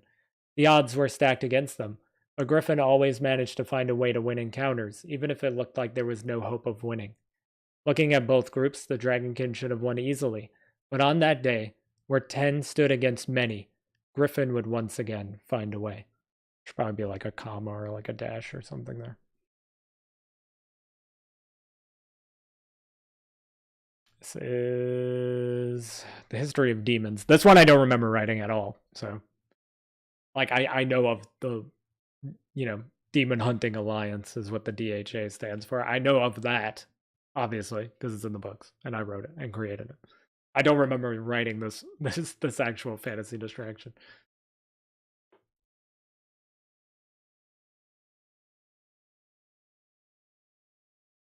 Which I guess it bees like that sometimes. Anybody that came in with the raid that wasn't here at the beginning. So essentially I was trying to do this thing called the 365-day challenge. And I was going to write a short story for every single day of the year. And then release them, obviously. But I kind of felt like our channel was not big enough for me to like commit so heavily to something like that yet. I might still revisit the idea and the concept someday, but I ended up writing like 85 short stories in I think it was like 2 months. So a lot of these are like I'm like happy with them, and a lot of them are like, they probably could have been better. But because I wrote them all in like a 2-month stretch, and there were so many of them, a lot of them I don't even like remember writing. So like I'm kind of reading them. It's almost like for the first time again now, and I'm more or less like deciding if they're worth putting on the channel or not. So bear with me, but they might not be like perfectly edited, and some stuff might not make sense. Hopefully not too much of the stuff that doesn't make sense. That's just what we're doing right now, just so everybody's caught up and on the same page. Okay. So this one is called the DHA, which stands for Demon Hunting Alliance. The History of Demons.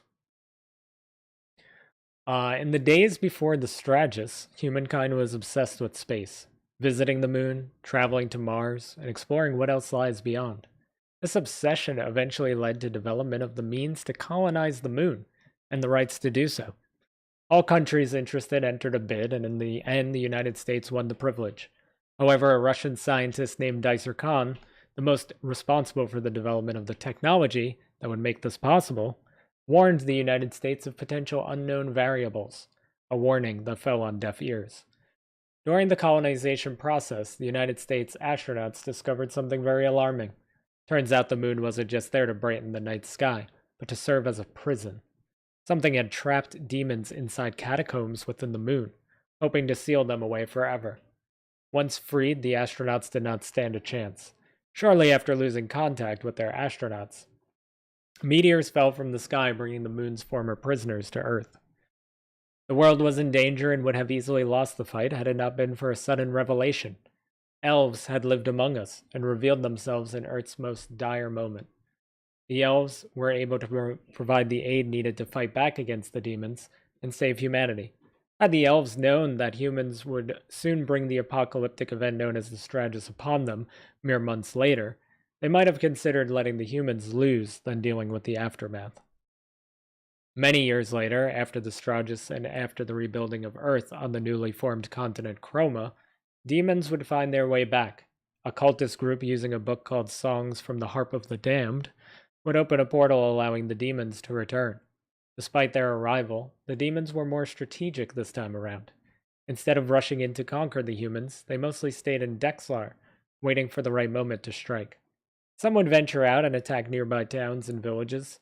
Others would make the trek all the way to the other side of the continent and attack the locations around the Bawal Empire.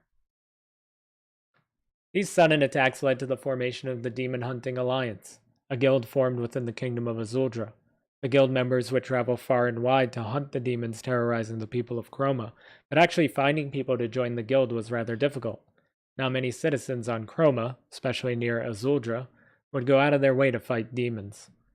Azuldra was a lush tropical paradise. Leaving there to deal with hellspawn seemed like a horrible idea, and most people living there were of like mind.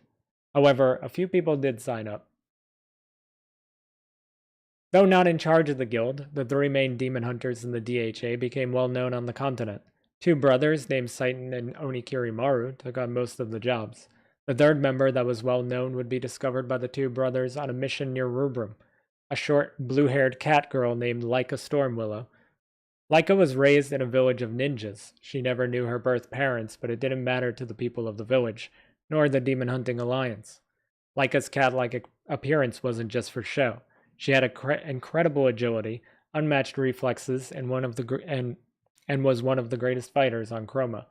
She would not only sway the odds in the DHA's favor against the demons, but soon she would impact the entire world with her heroics. I love me some cat girls, okay? So there are cat girls in my book. There aren't any fantasy distractions yet. We got close to revealing some cat girls. There's a story that Vengeance recorded for me that I didn't release yet. There's a cat girl in that story, I'm pretty sure.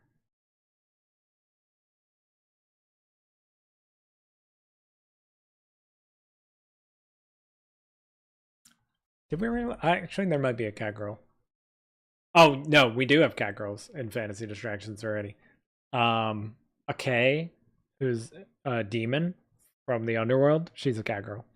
And don't think we revealed the other one I'm thinking of.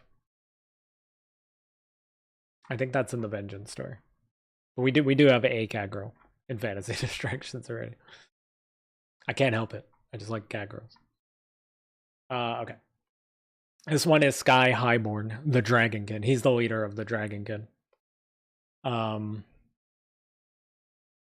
just gonna keep reading. If anybody has any questions, feel free to stop me. Meowfa, thank you for the follow. What timing? That is perfect timing. What's up, Mistral? I tried to put Mistral and Manisha together that time. What's up, Mistral? How you doing? I know that character. Yeah, we're reading all of my unreleased fantasy distractions that are a Soldier's Crest related, actually. I felt like we've been doing so much Soldier's Crest stuff on stream that I might as well just I don't know if we'll ever actually release these. So I figured let me read them on stream for fun. We read a Grimoire story, we read a Gerard story, a Valak story. If you want to, I'm just letting you know in case I know you like to go back and rewatch the parts of the stream. Excuse me. I'm super gassy tonight, I'm sorry. The part of the stream that you didn't see. So we read a Grimoire story, a Gerard story, a Valak story, a Dragon Knight story. There's another Dragon Knight story I really want to try to get to because I don't remember everything. We just did a DHA History of Demons story, and now we're on Sky. But that's what you missed so far. We're on the Sky one now. But I hope you're having a good night. And also, Meowfoot, thank you for the follow. Appreciate you. Okay. For many years after the Stratus, the apocalyptic event that changed Earth forever, I did have to like re-explain a lot of stuff because you figure if we were releasing these like weekly and the stories are meant to like kind of stand alone, there's a good chance or there is a chance that you might not have watched the previous episode. So like whenever I repeat things like the Stratus, Azuldra, stuff like that, I'm re-explaining it like briefly, just in case it's like the first one anybody ever watched. So that's why like it's a lot of repeated stuff, you know, like I've explained the Stratus like almost in every single one of these stories. I've explained that Azuldra is like a lush tropical paradise. I'm putting a lot of words together tonight, but so there'll be a lot of like repetition just because I'm writing them as if people are listening to our content for the first time, so they need to like know these things to fill in the gaps, if that makes sense. Okay. For many years after the Stratus, the apocalyptic event that changed Earth forever, not only did the people living on Earth change, but also the animals. This change was sped up by the wizard Zandriel and the ruler of the New World, Vincere. The two together created a new form of magic called secromancy. Secromancy is the act of splicing cells from two different living things together to create something new. The process was responsible for orcs and goblins on Earth, as well as other hybrid creatures. We just released the Secromancy story last Friday, which is that's almost a week already. That's crazy. If Acoustia is still in chat, she voiced that one and she did awesome, and you should go listen to it. This process began the evolution of lizards into the mighty dragonkin we know today. The Highborn family was the most known among the dragonkin, and they would go on to lead the dragonkin for centuries. The current leader of the dragons was Sky Highborn, and he would have to deal with the most troubling times for the dragonkin. Leading an army of beasts was hard enough on its own, but now their very existence was being threatened by the humans living on Chroma. The problems for the dragonkin all began in the town of Davish.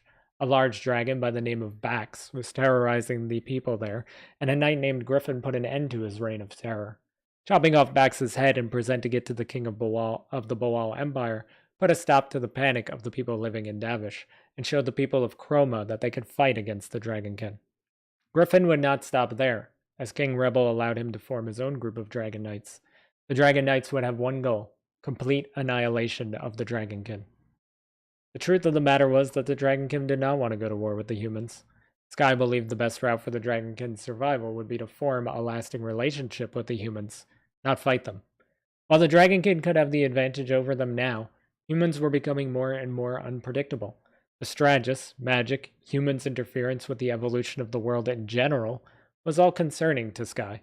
Sure, their experiments led to the creation of the Dragonkin, but their own enhancements could bring about another apocalyptic event, a scenario that would be detrimental to Sky's people as well.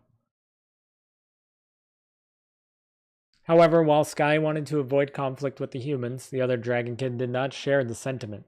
The human war efforts against the Dragonkin were led by Griffin, and the Dragonkin's equivalent to him was Arok Doomcaller, a reckless young Dragonkin who did not understand why the dragons didn't just slaughter the humans. They were bigger, stronger, could breathe fire, and fly. There was no way the humans living on Chroma could compete with that, magic or not. Arok's campaign against the humans would lead to many lives lost, including Arok's own life in the process. In the end, Arok and Griffin would both get their wish: a full-on war between the Dragonkin and the humans.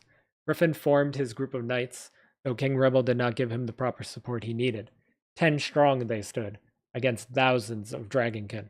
A war that would surely end in the defeat of the humans. But Sky's concerns were well warranted. The unpredictability of humans that he feared for so long would be the difference maker when the war started. Ooh, that one's pretty good. That one's like pretty solid throughout. But like I kind of just stayed on topic, I feel. So it gets tricky when I'm like talking about a single character but trying to give like the history of like the area all in like 2 pages, You were sick for 2 weeks, then got super busy at work. All better now. I'm happy that you're better, Kitty. I know you've been dealing with that little cold or whatever it was for 2 weeks. I know, like every time we talk, it's like I'm still sick. Just trying to get over it.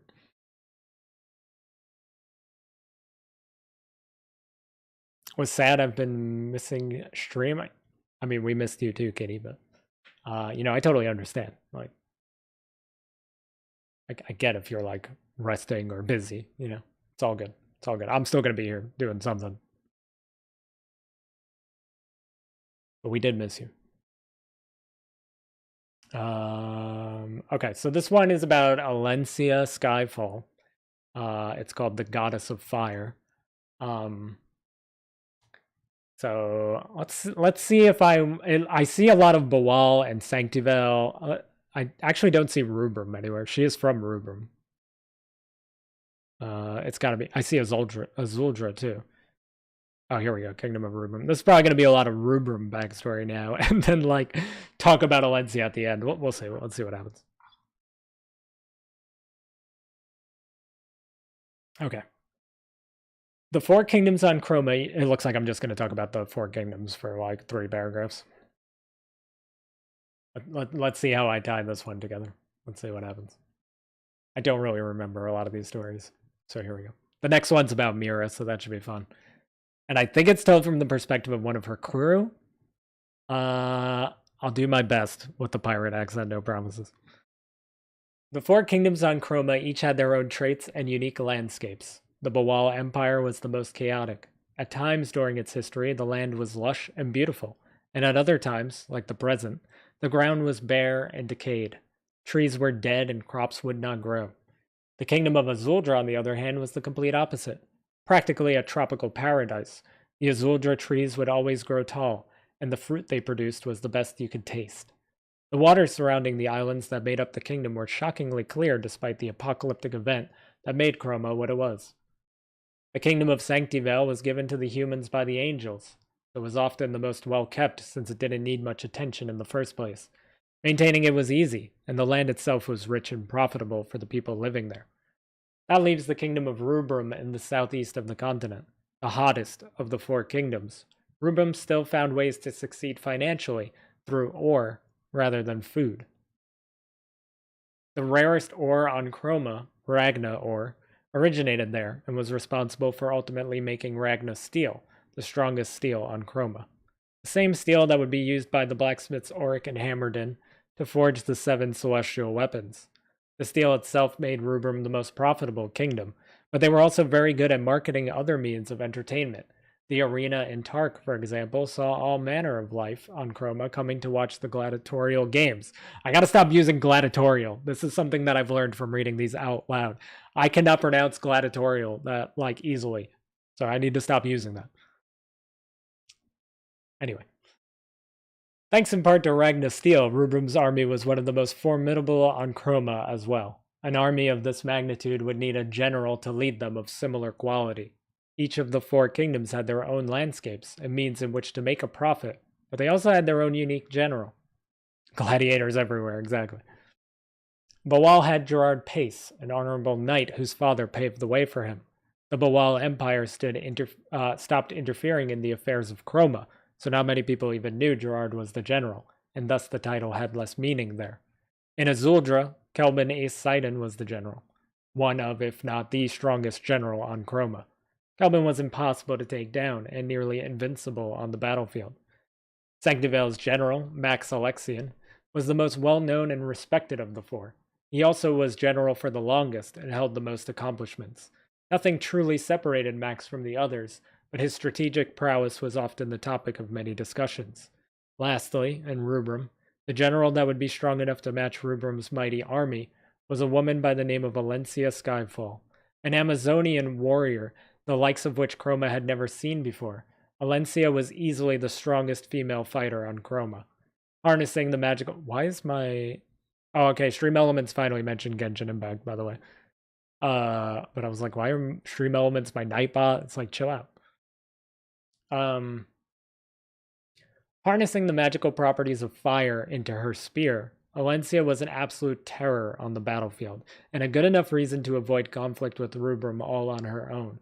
Watching her fight was a spectacle to behold, and as long as her fury wasn't directed at you, then it was a very high honor to see her in action.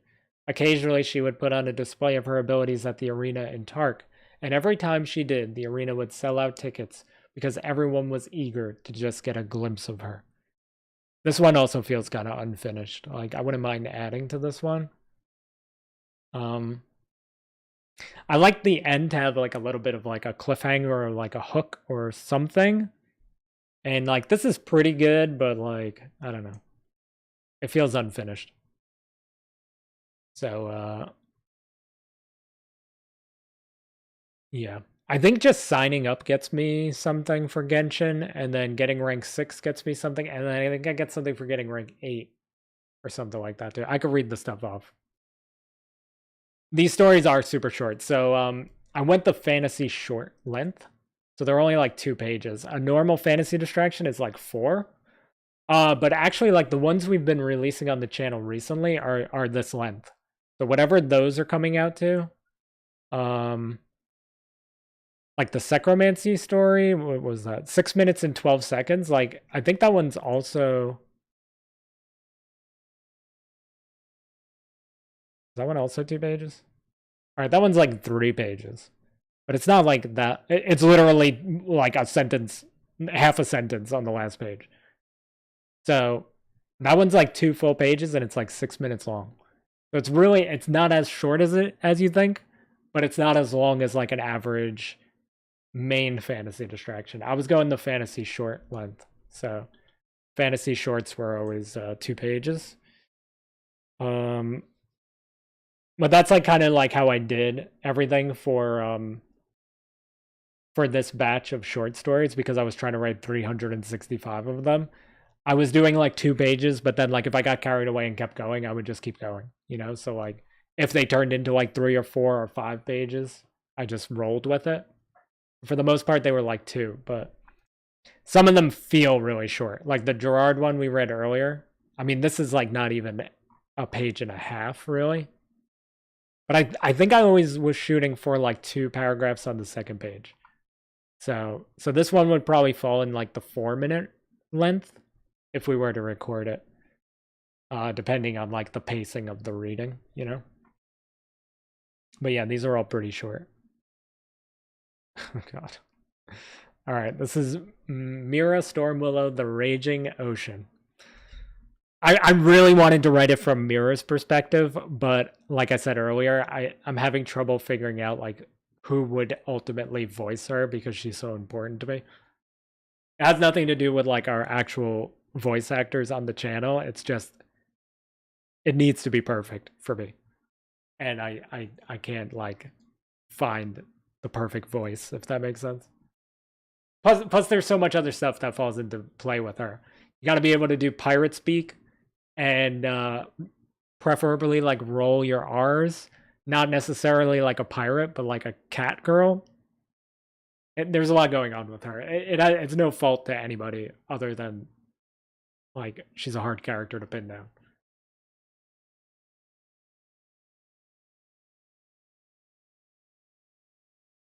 I was very undecided on between Yi and Ya, apparently. So instead of making it written in her perspective or giving her lines, I think I just told it in the first person, but like one of her crew mates. But I think I wrote like a little mirror paragraph at the end for somebody to like test reading it, and then I never gave it to anybody to test. I think I like pitched the idea to my voice actors, and nobody said they wanted to try. So so I don't think I ever actually sent this to anybody. But here we go. There's another GeForce Game Ready. How many of these GeForce? I keep getting GeForce Game Ready drivers. I'm not gonna install that while I'm on stream, obviously, but I gotta remember to do that. All right. I'm just gonna read it. I don't know if I'm gonna do a pirate accent. It might just happen. It might not happen. I don't know. I'm gonna just try to read it as it is, and yeah, I can't really do a pirate accent myself. So, all right, here we go.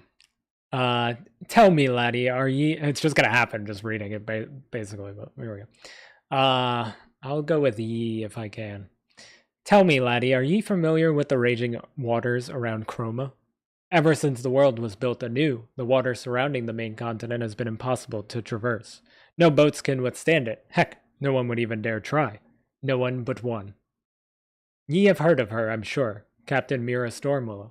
Hard to miss the captain. Not many cat people walking around Chroma. If ye haven't been blessed enough to witness her tail swaying on the deck while she barks orders to our crew, then allow me to enlighten ye on the how and why we're able to sail the sea when no one else could. When Mira was just a wee lass, she dreamed of sailing the seas as a pirate. But once she found out that the seas around Chroma be impossible to navigate, it only made her want to accomplish becoming a pirate even more. Countless adventures on the mainland led our captain to the discovery of a boat powered by magic in the kingdom of Azuldra, a boat that would be able to sail the seas using a device made by the Milwake family called the Shoreliner. This knowledge would change everything for our captain and would consume her until she got her hands on the helm of the boat.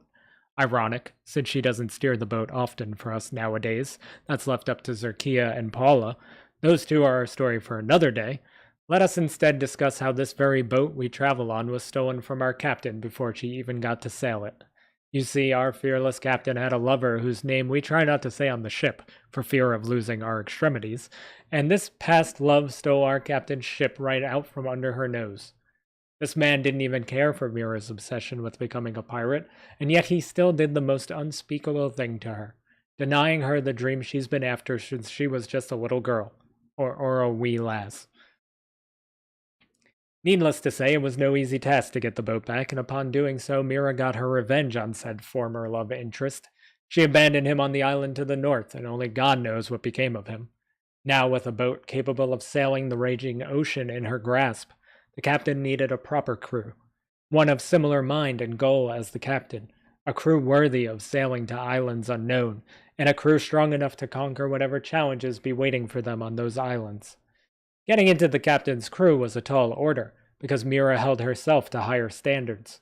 The pirates you read about in tales of old were dirty scoundrels, and the captain presented herself as the opposite. To be fair, most of us still became dirty messes, but the captain was intrigued by finer things. Clothes and hygiene far superior to ours, smarter vocabulary, and a scent that rivaled the finest oils found on Chroma. Not to mention the challenges we faced on these islands were tough, and her crew needed to be prepared, but Mira herself was always ready.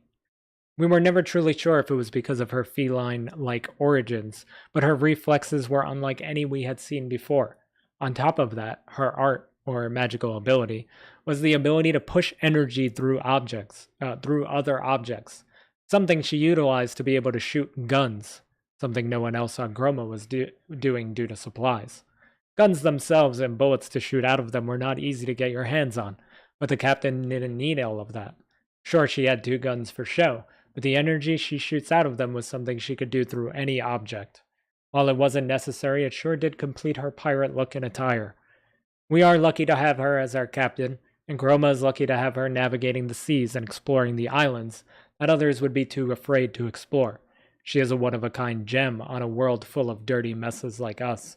Despite her carefree, fun personality, the one thing you want to make sure you do when it comes to Captain Mira Stormwillow is to stay on her good side. Otherwise, you might find yourself abandoned on an island with no way to travel back to the main continent. Or worse. And then I put a little Mira thing down here, just for somebody to try reading like her. And it just says, "Oi, you think you can just show up unannounced to this little shindig and demand an audience with yours truly? If that's the case, then you really are dumber than you look." She does like to call people dumb and morons a lot. You see, out here in what we call parts unknown, the only boss ain't even me. It's the sea, and she'd be even more unpredictable than I am, and that's saying a lot. So turn that pretty little perfect jawline having arse around, and don't let the door hit you on the way out. She just likes to call people dumb for some reason.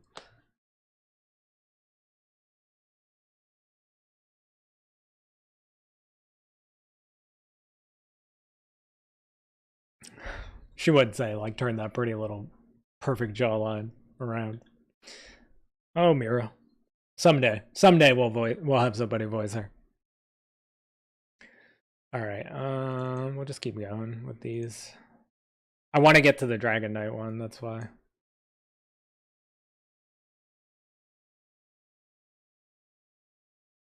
I mean, I guess worst case, if I feel like I'm ready to tap out and my voice is given out. I have a Griffin and Iria story I don't remember reading. I mean, writing.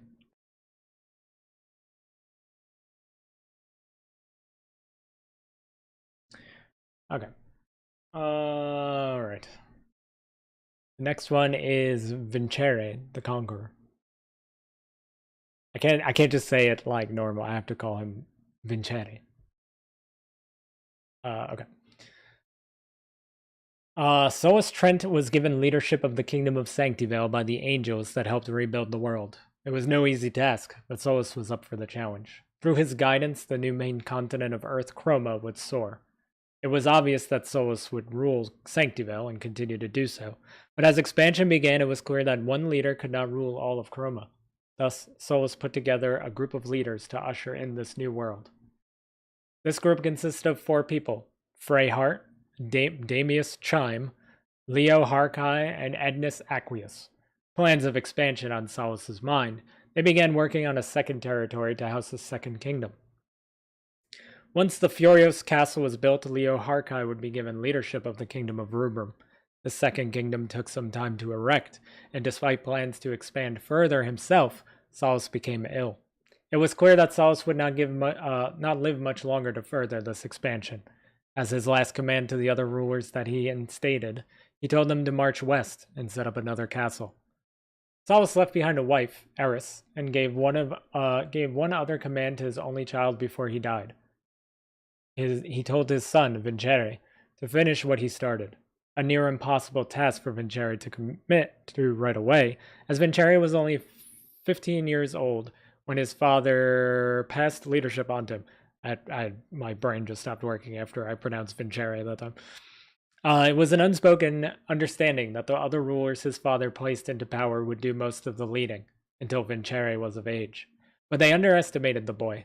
Their new young leader was more mature, intelligent, and ambitious than anyone anticipated. The Earth Mother's genes that sparked the humans living on the New World had magical properties, and this led to the creation of the elves on Chroma. The elves up until this point were shunned, excluded, and kept in the Forest of the Baron. The Earth Mother tried her best to get them to be included, but humans weren't having it. This was something that the young Vincere would not tolerate. He made his way into the forest and selected a few elves to aid him in his expansion. The other leaders feared this would turn humans against Vincere, but it had the opposite effect. If the young leader of the New World accepted the elves and treated them as equals, then so should the rest of Chroma. One elf in particular, an elf by the name of Lek Foray, suggested the young ruler make the next castle an empire instead, as to differentiate his first castle from his father's. The castle built was called Corpus, and the empire was called Boal. Vincere left Damius Chime in charge of the Boal Empire, sent Ednus Aqueous north to build the kingdom of Azuldra, and became its ruler, and sent Freyhart to replace him as the ruler of Sanctivale. Now that these rulers were in place and the 4 kingdoms were built, he had fulfilled his father's plans and wishes, but Vincere was not done. He thought bigger than his father, and with mostly elves working beside him, Vincere decided to build one last castle in the center of Chroma, a large gray castle that would tower above the rest. Once the castle was completed, Vincere deemed himself its ruler and the one true ruler of Chroma. He who ruled the gray castle would command the other kingdoms. Even with this sudden addition to his father's plans, no one questioned the decision. Solus gave these other rulers their position of power, and his dying wish was for Vincere to finish what he started. So Vincere becoming the leader of this new world just seemed like a destiny no one would dare interfere with. What you would expect to cause issues on Chroma did no such thing. Vincere didn't interfere much. In actuality, he only interfered if the king of a kingdom asked him to. For the most part, he let them rule how they wanted, and he kept to himself in the Grey Castle. However, for one as ambitious as Vincere, being the ruler of the new world would soon become boring, and with the help of a wizard named Zandriel, Vincere would soon reshape the land of Chroma once more, this time maybe not for the better. This actually ties into the Necromancy story we just released.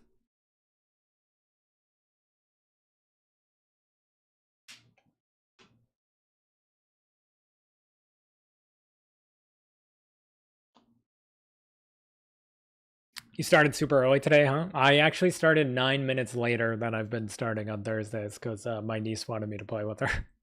I've been starting at like 7:30 p.m. Eastern on Thursdays, but today was 7:39. My niece does this thing where it's like, I'll be, my real name is Joe, so I'll be like, Uncle Joe's got to do something, and she'll just be like, Uncle Joe, and I'm like, yeah. She's like, can you play with me just a little bit? That's what she does. Can you play with me just a little bit? And how am I supposed to say no? So I sat there and I played with her. And then every time I would get up, she's like, can we just play a little bit? And then she tries to sneak in a lot of bit. She's like, Uncle Joe, can we just play a lot of bit? And I'm like, all right, I can't say no to that. And that goes on for like 20 minutes. That's why I ended up late today. We were playing with Ninja Turtles. That was awesome. Anyway, Zandriel's in the second book. Zandriel. I don't think I mentioned him in the second book, actually. He's not mentioned enough. I kind of fleshed out like the history of Chroma a lot more once I finished the first book.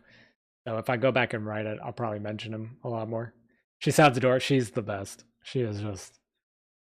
There's so much personality in the. She's 3 years old, but like she has more personality than like half the people I've met in my life put together. It's crazy.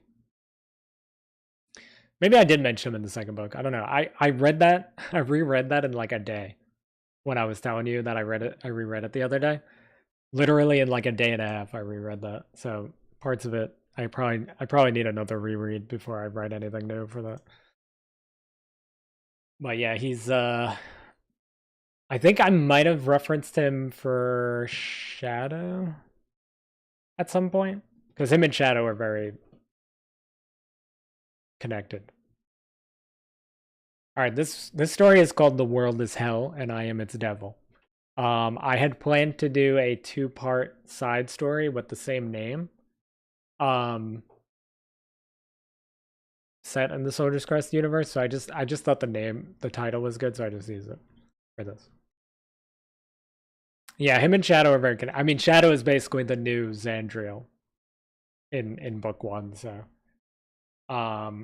maybe. Oh, I think I did mention him in book 2 when they were talking about the books, because Grimoire and Gerard are looking for the books, and when they're looking through Shadow's library, I think they do reference him. Either he's referenced during that part by Lilith, or Simone brings him up later. I'm pretty sure we did mention it in there. And by we, I mean me. I'm the only one who wrote that book, except for chapter 2, which I got help with, but I still technically wrote it. Okay. So this is called "The World Is Hell and I Am Its Devil." Do you remember what it was like, the constant, everyday grind of life? You wake up, you get ready for work, you work, come home, get something to eat, enjoy your favorite shows or movies, and go to sleep.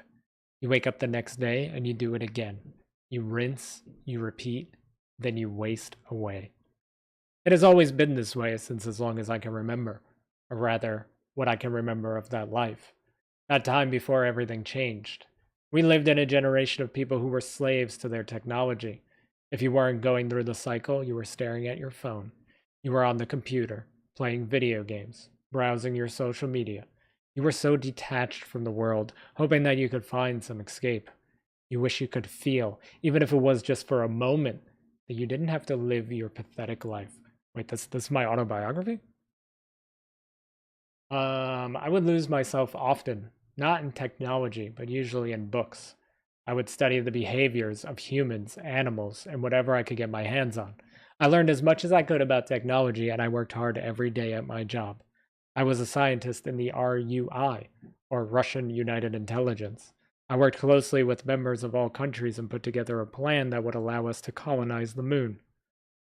Not us, as in Russia, but us, as in the world. People did not support my vision. They did not support the idea.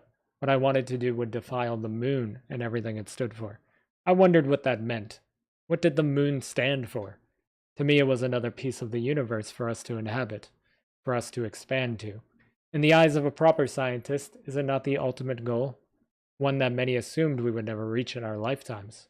But I devised a way to make it so. Was it jealousy? Of course. A weakness of humans often pulled to the forefront by others' success. The United States somehow got their hands on my plans, modified it without my consent, and attempted to execute it. Without my notes and preparations, I knew they would fail. I warned President Marsh not to go through with the procedure without consulting me first, but he wouldn't even acknowledge my calls or emails. They went to the moon with my ideas and they tried to make history. The demons they met on the moon had other plans. I think my story would have ended differently if I made this discovery instead of the Americans. In a way, I should be thanking them. The rage, betrayal, and disrespect of my fellow human beings put me on a path I never knew was possible. Before we get to that, one has to wonder why there were demons on the moon. The angels of heaven many years ago did battle with some of hell's most savage demons. Holy weapons can kill demons permanently, but being that they were angels, they didn't want to always resort to murdering the demons. These were once humans and could have very well been friends of the angels, so they chose to imprison them. They couldn't bring demons to heaven, so they needed another solution. It is safe to assume that the moons throughout the universe now act as holding cells for these monsters. It is I who put the plans into motion to colonize the moon. They stole that from me. But despite my team not being the ones to go up to the moon, I still feel somewhat responsible for the results. Demons came crashing down in meteors to Earth, fiery retribution for their ignorance. If I'm being honest, I didn't mind it. I didn't mind it. Let the demons run wild, I thought. In a sense, the world had become hell, and I had become its devil. That one was like, I don't know about that one. It's too it's too at home, that one.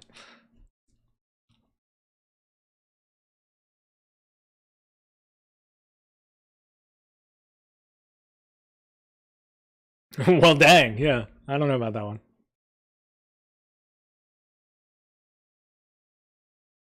I guess it's good we didn't release that. It did get pretty dark. All right. This one is Max Alexian, Sanctivel's Hero. This is like a complete 180, I guess, from what we just read. But here we are. Okay. Something a little more lighthearted, hopefully. Maybe. I don't know. All of Soldier's Crest is pretty dark, though. The angels that helped rebuild the world after the apocalyptic event known as the Stragus left Earth with one final gift, a castle called Immaculate, and the kingdom of Sanctivel.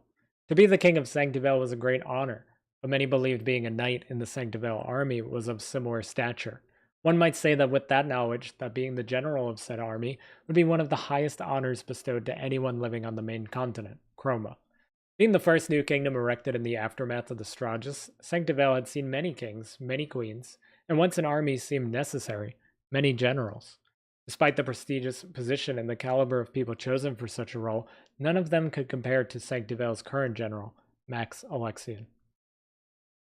I read this on stream before, but I'll read it again. It's only 2 pages. Max grew up in Sanctivel, the son of 2 farmers. He had zero interest in joining the Sanctivel army. However, as Max grew up and made some friends in the town, those friends wanted to achieve the great honor of being a knight in the Sanctivel army. Being the good friend and the man that he was, Max would often help his friends train and practice for the trials they would face in order to get into the army. It was during these times that Max's friends began to notice his potential. Max had every intention of just growing up a farm boy and taking over the farm after his parents, but his friends pushed him to try out with them. At first, Max didn't think he was outperforming his friends. Once he realized he was doing better than them, he began to hold back. This was their dream, not his, he thought. His friends passed the test, and so did he, but he decided it best not take the honor of joining the army. He thanked those judging the trials and bowed out, returning to his farm with his parents. The very next day, there was a knock at the door of the small farmhouse Max and his family lived in. Max went to answer it for his mother and was shocked to see the king of Sanctivel, King Pius Lagra. He was escorted by Sanctivel knights, including those in charge of judging the trials. The king questioned why Max held back. Apparently, Max's intentions were made too obvious to the keen eyes of the Sanctivel knights. Max explained the situation to the king, that his friends dreamed of becoming knights and that it wasn't his goal in life. Yet the knights who judged the trial had other ideas, as did the king. Max's potential was too good to be wasted just being a simple farmhand. The king then suggested Max exit the house with him, and he did so. That is when he saw his friends standing outside as well. They explained to the knights that they had been training with Max daily, and his skills were far greater than what he displayed at the trial. The king suggested a re-evaluation of Max's talents, and the rest, as they say, is history. Max climbed the ranks of the Sanctivel army in no time, far surpassing his friends, his own, and even the king's expectations. Soon he was given that prestigious title of general that everyone sought after. He would go on to be the greatest general Sanctivel had ever seen, maybe even the greatest general Earth has ever seen. and his contributions to the future of this new Earth would be monumental. I say monumental a lot in these. Pretty sure I read that on stream before.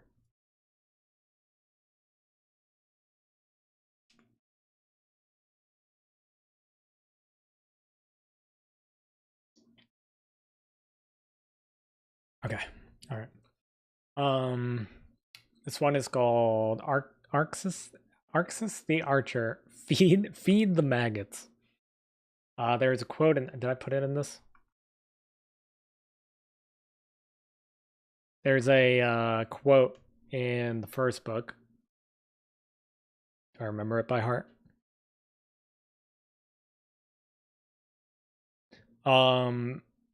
It's like a little passage from like a poet or like music or something. I don't remember.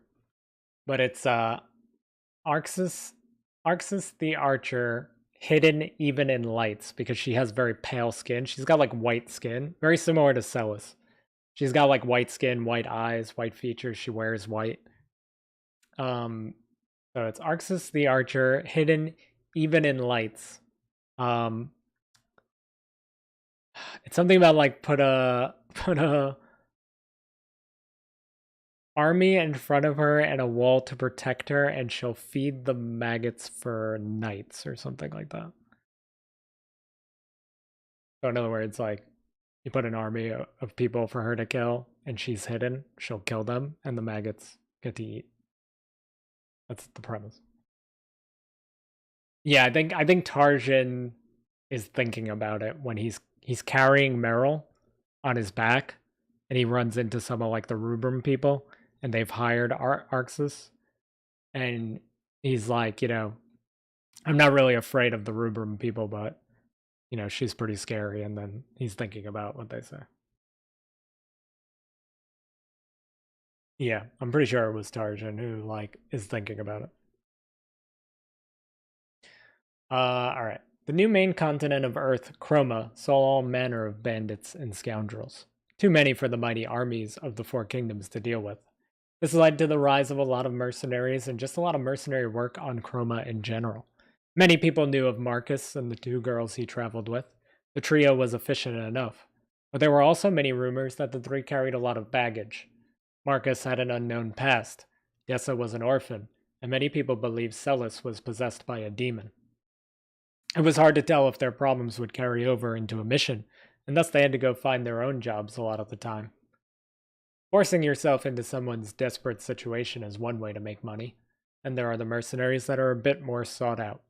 One of these mercenaries is Arxis the Archer. Arxis was easily the most deadly merc for hire. Many also believe she delivered the quickest results, too. If you needed a group of bandits dealt with, a monster eradicated, or someone assassinated, she would get the job done with zero hassle and in a short time. Her talents were known throughout Chroma, so it wasn't long before the Four Kingdoms turned their attention to her. Even if it meant paying her to stay in their army, Arxis would be a huge asset in the event of a war. Even King Rebel of the Bawal Empire, who rarely got involved in Chroma's affairs, offered her gold for her services. However, no kingdom had more funds than the Kingdom of Rubrum, and they would be the ones to sway her to join their army. The potential of Arxis' abilities to carry fights, even in a war setting, was often a topic of conversation when bringing up... Oh, I did put it in here. Potential of Arxis' abilities to carry fights, even in the war setting, was often a topic of conversation when bringing up the Archer. Bards and poets sang and wrote about her, the most common scriptures reading, Arxis the Archer, hidden, even in lights. Put an army before her, a wall to protect her, and she'll feed the maggots for nights. I was close. The words may or may not be an over-exaggeration of her talents, but it would be interesting to see what would happen if Arxis was in that position. The hidden, even in lights bit was a reference to two things. Arxis always dressed in all white and covered her body from head to toe. The few areas you could make out her skin revealed that her skin was also bright white. Celis, the woman mentioned earlier with Marcus, the one everyone thinks is possessed by a demon, has similar skin. So it might be safe to assume that Arxis is also being controlled by some devil-like entity. I wouldn't be surprised if that were the case, given her reputation to be ruthless. Either way, time will tell what impact this demon Archer has on the future of the Kingdom of Rubrum. Other than Rubrum's general, Alencia Skyfall, Rubrum has not had too many powerful warriors among their ranks. Arxis changes that and brings something to the table that even Alencia cannot. Range and deadly precision to take out high priority targets, no matter where they are on the battlefield. So were these side stories that didn't make it into the book, or are they just extra material? These are side stories I was writing for Fantasy Distractions, actually. I wrote this one in October of 2022. Oh no, not this one. Yeah, I mean also October. I actually wrote these on the same day. Some of them. I wrote 4 on November 2nd. I was banging out these stories because I was gonna do 365 days of short stories. So I wrote like everything that's in 1, 2, and 3 here, 365 1, 365 2, 365 3, which is like 3 months worth of short stories. I wrote in like 2 months, I think. So it's a lot. But the idea was the first month, because these are the stories I'm pulling from to release some of our more recent videos on the channel. The first month was going to be all A Soldier's Crest stories. The second month was going to be back to Fantasy Distractions, and then the third month was going to be Moa. I didn't finish the third month, but these were supposed to all come out in March of 2023, apparently. It's crazy to me that I wrote some of these in the same day. Like these two were in the same day. This one, then I wrote this one. I guess I edited this one recently. Well, more recent than the other ones. And then I wrote these in the same day. It's crazy. But then I decided, I felt like our channel wasn't big enough for me to do something like that yet, but I might revisit the idea someday if our channel blows up. Okay. If it's just for standing, I got like a little like cramp here. That's why I keep poking over here. All right. This one is about Arok Doomcaller. It's called Our Land. And then we'll be on the final batch that I wanted to do here. I really want to get to this Dragon Knight one because I think it has like conversation and stuff in it, because I was going to try to get a lot of our voice actors to record it, so it's like it's more interaction with multiple voices. So I'm curious to see how I handled that one. In the Mundus Draconum, the Dragonkin reigned. Sky Highborn was the leader of the Dragonkin, but his strongest group of dragons all served under one Dragonkin, Brachus Thunderbone. Brachus was the most fierce and dangerous of the Dragonkin, and his clan matched his intensity. The strongest among them was a young, aspiring Dragonkin named Arok Doomcaller. Arok was the second strongest physical specimen in the Dragonkin that the Dragonkin had ever seen, second to only Brachus himself in pure strength. As a matter of fact, Brachus was the only one who could defeat Arok in one-on-one combat. This included the much larger Dragonkin, like Bane Warclaw, and the other Dragonkin that were much older than Arok. Green skin covered the top half of Arok's body, a trademark of the Doomcaller family bloodline, a bloodline that saw some of the greatest leaders that the Mundus Draconum had ever seen. This led to high expectations, but many believed Arok was up for the challenge. The potential the young Dragonkin showed to the other clans was limitless, and through Brachus's guidance, it was even possible that one day he would replace Brachus as the strongest among them. As Arok grew up before their very eyes, he began to lead the majority of their hunts. Many of the Dragonkin believed that he was responsible for the Dragonkin's sudden expansion in recent months. However, it was Sky's suggestion that the Dragonkin halt their advances into human territory. That further expansion could cause bad blood between the Dragonkin and the humans. Sky wanted to expand still, but they would need to take a more diplomatic approach. This concept was something that Arok could not comprehend. Why should the mighty Dragonkin, the strongest creatures on Earth, tiptoe around the humans' feelings? Dragonkin were naturally stronger, with thicker skin, and despite what humans thought, the Dragonkin were also of similar intellect. Arok also thought on the more primitive level as well. Could a human fly or breathe fire? In Arok's mind, there was no way the humans would stand a chance against the Dragonkin. This and many more reasons soon to be revealed were why Arok was one of Brachus's brutes, and Sky was the leader of their people. Sky saw the bigger picture, the importance of humans and Dragonkin living side by side. There were many things the humans could teach and help the Dragonkin with, and vice versa. The two living in harmony would bring this new Earth to heights otherwise unimaginable. Sky wanted this future for the Earth and requested many audiences with the kings and queens of the kingdoms around them. Unfortunately, the humans did not answer these requests in time.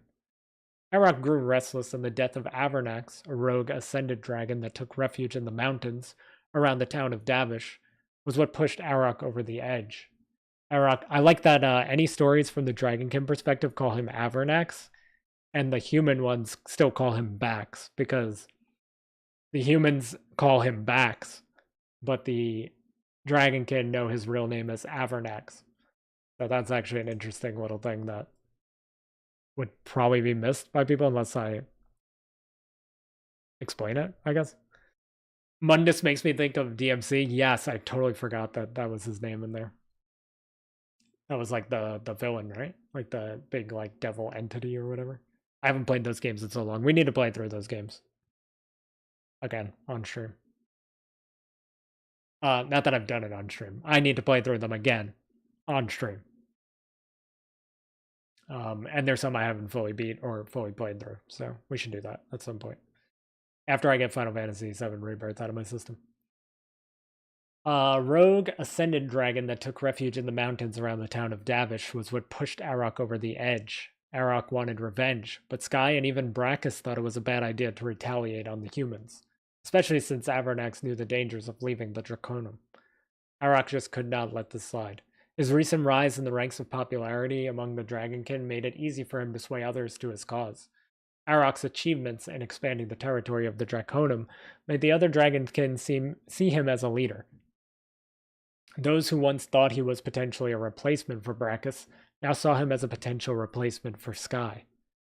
Arok would stop at nothing to get his revenge on the humans that killed Avernax. He would not rest until they paid for what they did, but the repercussions of his actions would start a war between the humans and Dragonkin that could potentially leave this new Earth back in shambles once again. All right, let me open up the next ones. I'm just going to take like a quick 5-minute break, and then we'll finish strong. This next one's about Griffin and Iria that I do not remember writing that. I have a Dawn and Wyglav story. This one's actually on the channel. Oh no, the Dawn one is called For Family, I think. Yeah. Okay. This is just Dawn fighting like a dragon or something like that.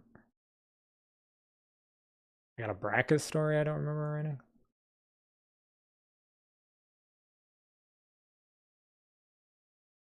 Yeah, the Dawn and Wyglav one is pretty good. The Dawn and Wyglav one I wrote like 100 years ago. And then I just like reworked it for this. Alright. This is the Dragon Knight one that I want to read. Refresh my memory. I have a Simone one. If we have time, we'll get to Simone and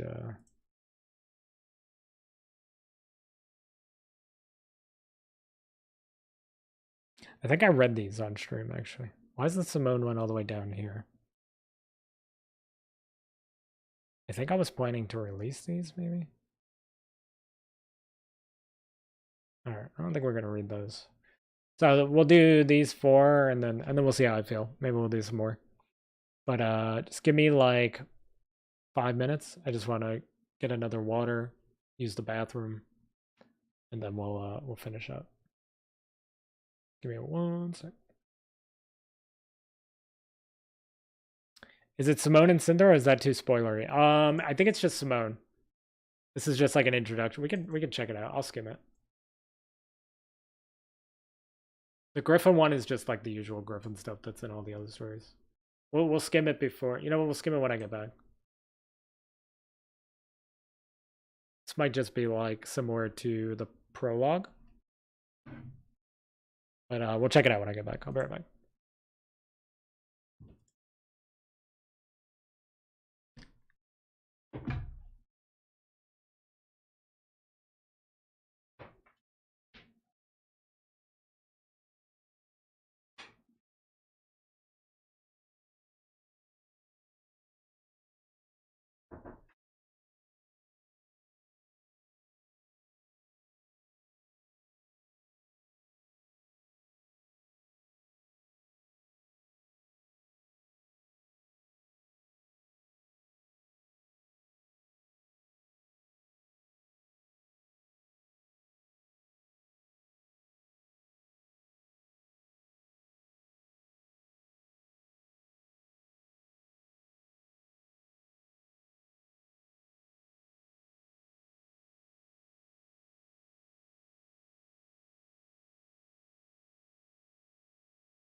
I just realized I forgot to mute my mic, and I think you guys can hear me when I'm on this scene, but I mean, I was just going up and down stairs.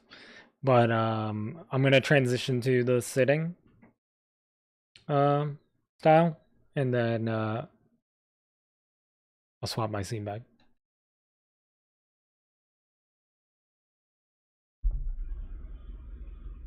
Oh, you guys can hear that on the mic?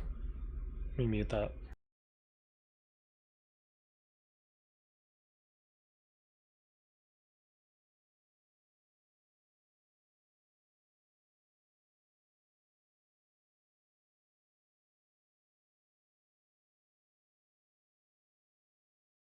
I didn't know that comes out on stream.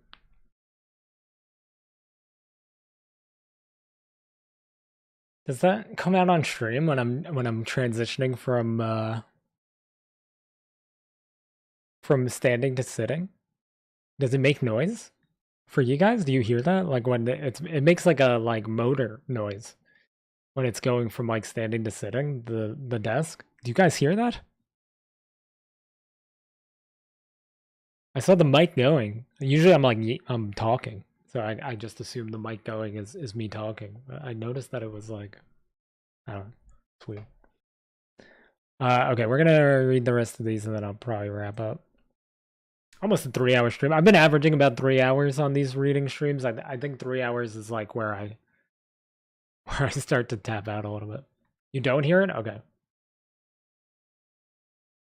I did hear you ravaging through the room, but okay, all right, good. You just heard me coming down the stairs because I forgot to mute. I went up and used the bathroom.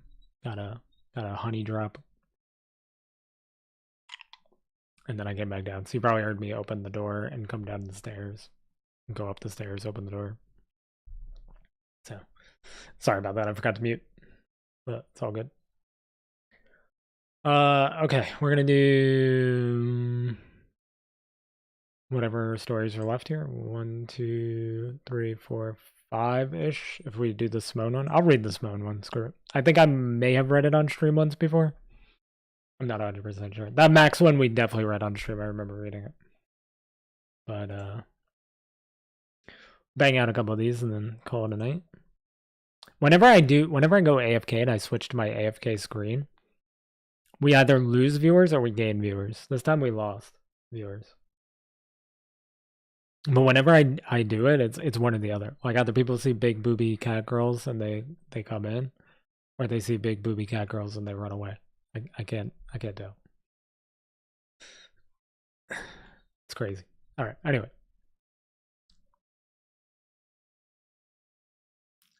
Yeah, so this one's called Simone Fair, the Earth Mother. This one's supposed to go out January 13th, 2023. Did I release this? I did not release this.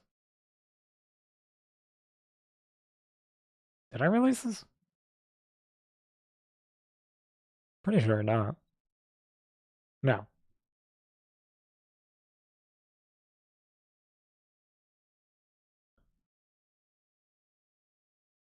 I don't remember changing my plans like that heavily so early on in the year. That's crazy.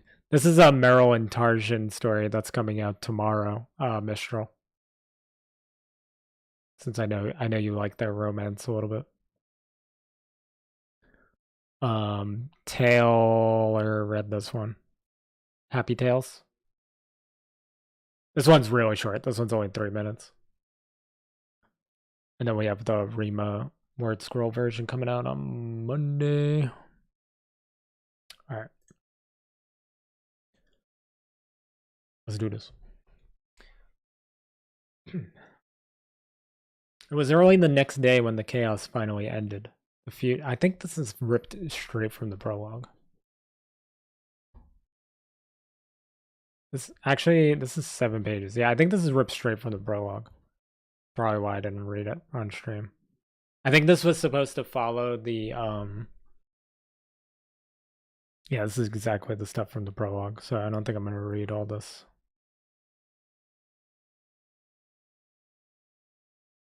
This is just her interacting with the angels. So my plan was to release this after when we did the introduction to Chroma video that Peepo read for us, which is also like just the prologue of the book.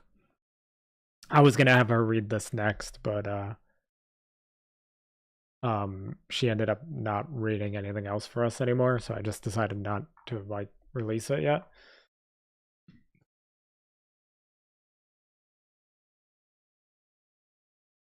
I'm about to take out the source for the yeah, that's how I used to have it. When I was using regular OBS, that's how I had it. I think I tried to do it on here. I'll just remove it. It really should not even be there. But with Streamlabs OBS, like it's a little different than how it was with regular OBS for some reason. So the way I used to have it on the regular OBS was completely different. But like I've noticed the mixer, which is like all my sound stuff, is separated from the sources the way I have it. I don't know if there's a way I could change it to be more like normal OBS. I'll have to look into that. So that's why like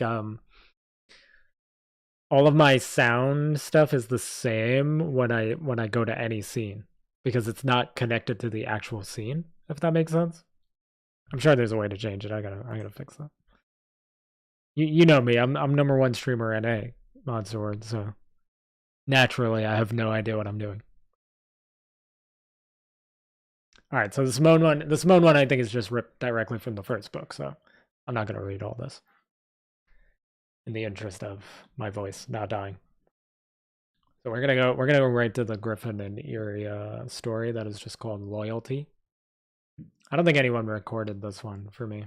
This one's 5 pages, but there's a lot of talking, so it's gonna be spread out a little bit more maybe. Wait, did I pull this straight from the prequel?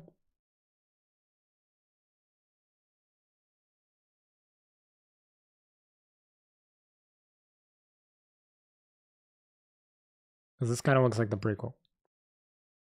Yeah, best streamer NA, that's true, Kappa. I was rooting for Valak and Dawn, but you know my opinion on that, yeah. We'll save it. I think this is straight from the prequel, which we read on stream.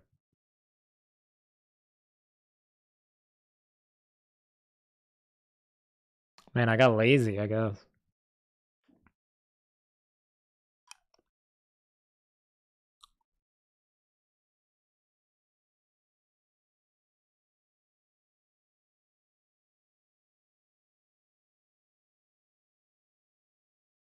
Yeah, that's it. It's literally just pulled straight from the prequel.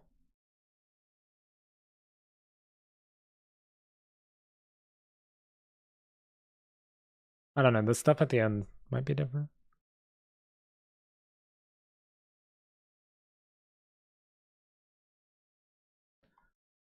I think it's just pulled straight from the prequel, so we're gonna skip that one. I was excited for that one. I thought it was something different.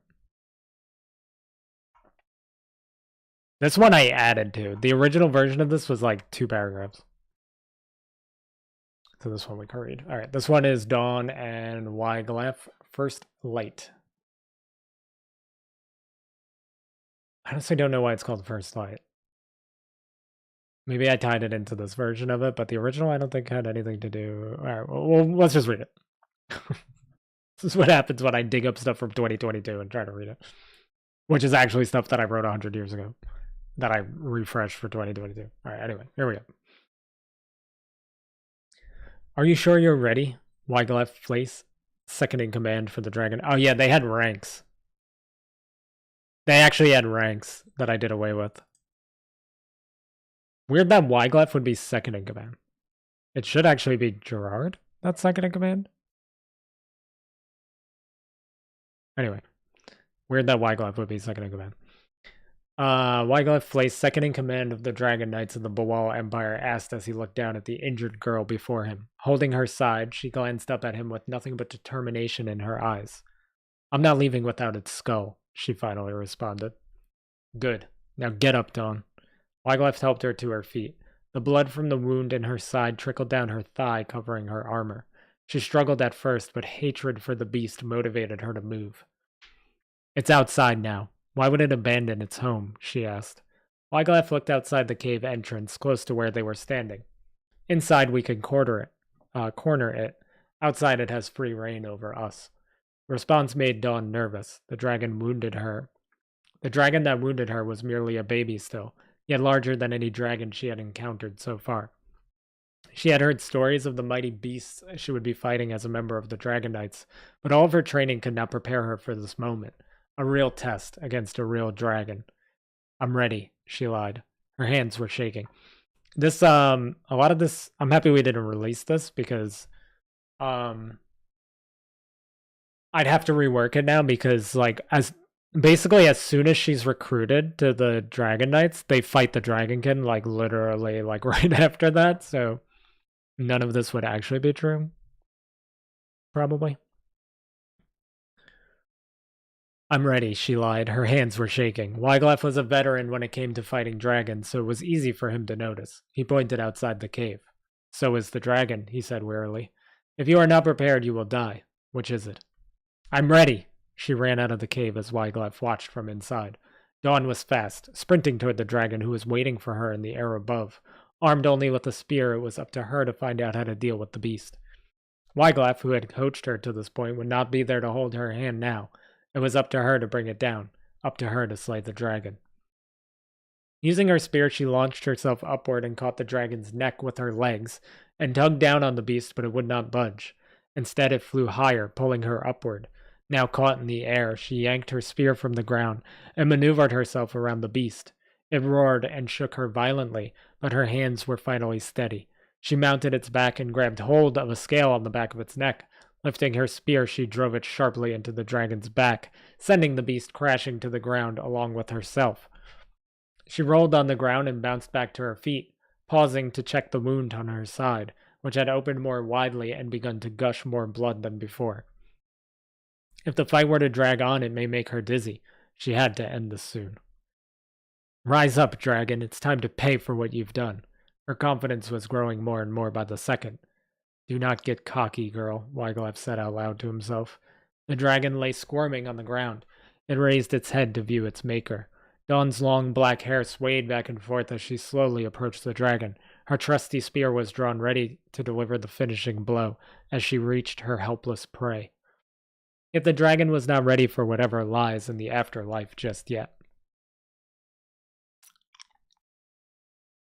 It blew fire downward toward the ground. The flames rose up as Dawn shielded her face with her gauntlets. The force of the fire blew the dragon back to its four spiked feet. It roared again, snapping its head toward Dawn, biting her arm. Her armor protected her for the moment as she tried to pull free, but she couldn't. The beast dragged her down to the ground. As she laid on her back, the beast began to stomp on her. Sometimes it would miss due to her quickness, but most of the assault caught her. She tried to fight out of it, but was having difficulty. She switched focus off of the feet and began strictly dodging the bite attempts from the monster's head. Finally, she rolled free, but the dragon flew up and landed on top of her again, pinning her. It raised its foot to stomp again, and she pulled her legs upward. This time, when the beast went to bite her, she was able to get her spear up sideways to block. She looked over to Wyglaff. She could see the disappointment in his eyes. He thinks I'm gonna die here. Part of her thought the same. Her attention was quickly shifted to the chest of the dragon. It began to glow. It began to glow red. A sure sign that the dragon was ready to blow fire. At the current range, it would not miss. She needed to act fast. The point of her spear would be her only saving grace. The dragon pulled back its triangular face attached to its elongated neck. As she saw the fire in its chest move to the throat, she jammed the aforementioned point of her spear into the beast's throat. It tried to roar, but it could not. It looked down and tried to blow fire, but only smoke would exit the mouth of the dragon. The fire built up in its chest cavity at first, but the spear forced it to retreat and move elsewhere. It took refuge in a part of the dragon where nature had not intended it for it to be, for the dragon's chest exploded open, and fiery rain drenched Dawn along with reddish-purple blood. The smell of the burnt flesh and blood almost made her vomit, as what was left of the lower half of the dragon collapsed upon her. The rest of the neck and head fell over her. She could not move, forced to lay in what was once a dragon. The body of the beast shifted off her. She was able to reach her hands up and remove the dragon's innards from her eyes. I never thought I'd be happy to see your face, old man. Wyglaff stood above her with a rare smile on his wrinkled face. I think you need a bath, child. He put out his hand to help her up. Just let me lay here for a moment. I want to relish my first victory against a dragon. She laid her head back, eyes closed, the feeling and squishy sound. Again with squishy? I write squishy more than I thought. And squishy sound of blood against her hair was grossly satisfying. When she opened her eyes, the head of the beast was staring right at her. My side hurts because of you, she muttered with disdain. Let's go. I'm serious about the bath. You reek of death. She finally grabbed hold of his hand and got to her feet. Wyglass began to walk off, but Dawn did not budge. Hang on, she said. Wyglass turned slightly, growing impatient. Dawn walked over and picked up the dragon's severed head. A trophy? He asked. I'm going to cut off the skin and wear the bones as a helmet, she said, almost innocently. It'll show the other dragons not to mess with me. An old man said something similar to me once. Wyglass once again smiled. The two dragon knights turned and made their way back to the city. In the hands of Dawn lay her future helmet. On the back of Wyglass was a shield with a dragon's face.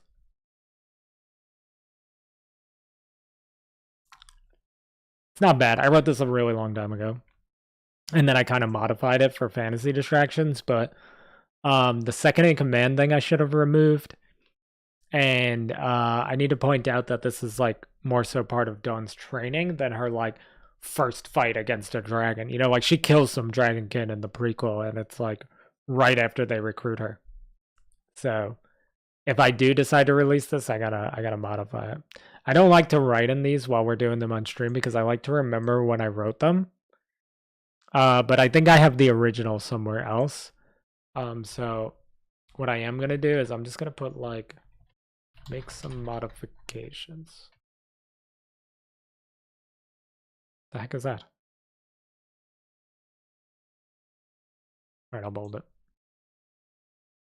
Just so I know, like, I'll remember, like, when I read it, I'll be like, oh, he's not second in command anymore. He's just one of the Dragon Knights. That was cool, yeah. I'm assuming you were LOLing at me talking about Squishy. But yeah, that story's pretty good. Considering I wrote it so long ago, I'm actually surprised by the detail and the way it's written is more. I mean, I know I modified it. I probably edited it quite a bit for that version of it, but it felt more like the stuff I write today, not the stuff I wrote back then.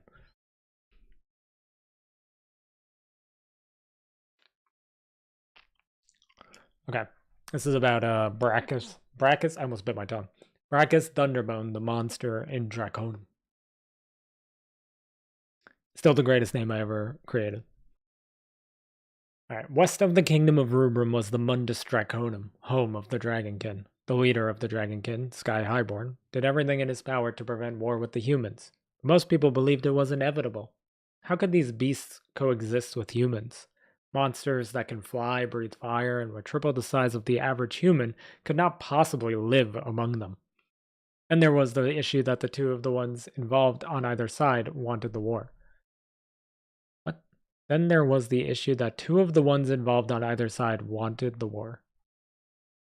I just read it wrong, but it's not that bad.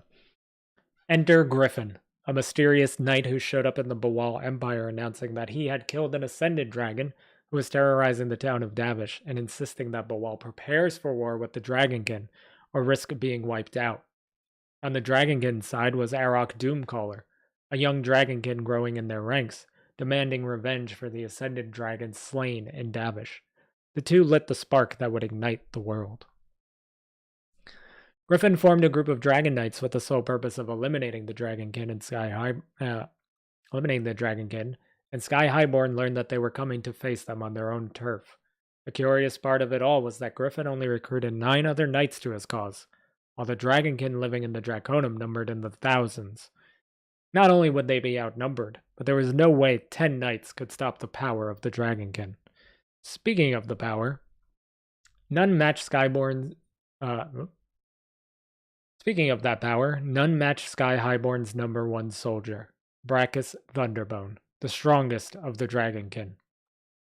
While others like Bane Warclaw and the average Ascended Dragon were bigger than Brachus in overall size, none came close to his power. In training, no other Dragonkin could best him in a fight, even if the scales were tipped in their favor. 1-on-1? Not a chance. 2-on-1? Still too much for the others to handle. Take away his weapon? He'll win with just his fists. Brachus was unmatched by his own kind. How then could humans dare to fight him?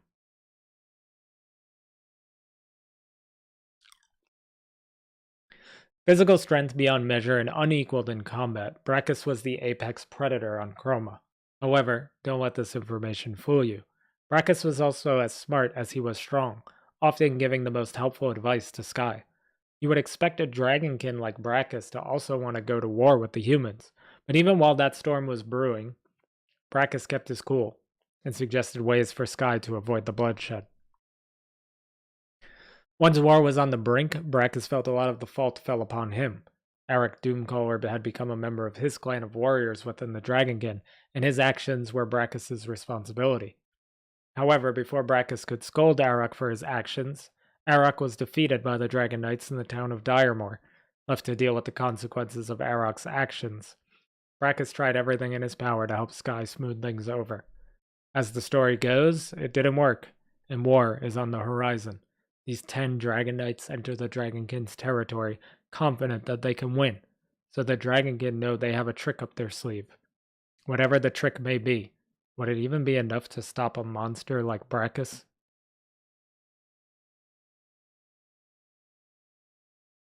I didn't slip in. There's a line in the first book. Who, Brachus? Mistral? I just like the name. So I was like trying to force him into a lot of stuff, I feel, in the books. But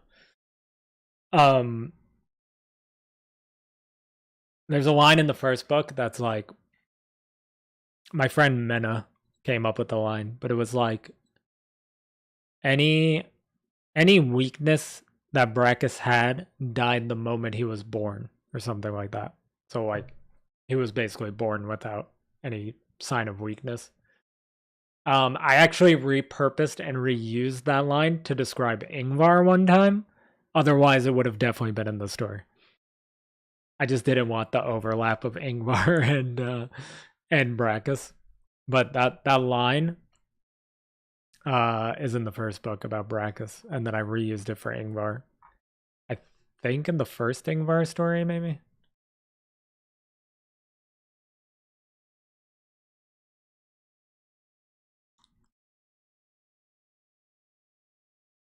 It's in here somewhere, I think.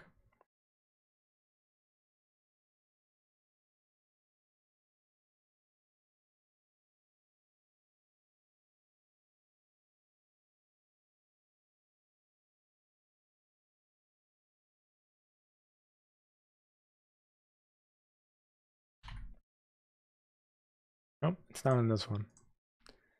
I know I've used it to describe Ingvar before.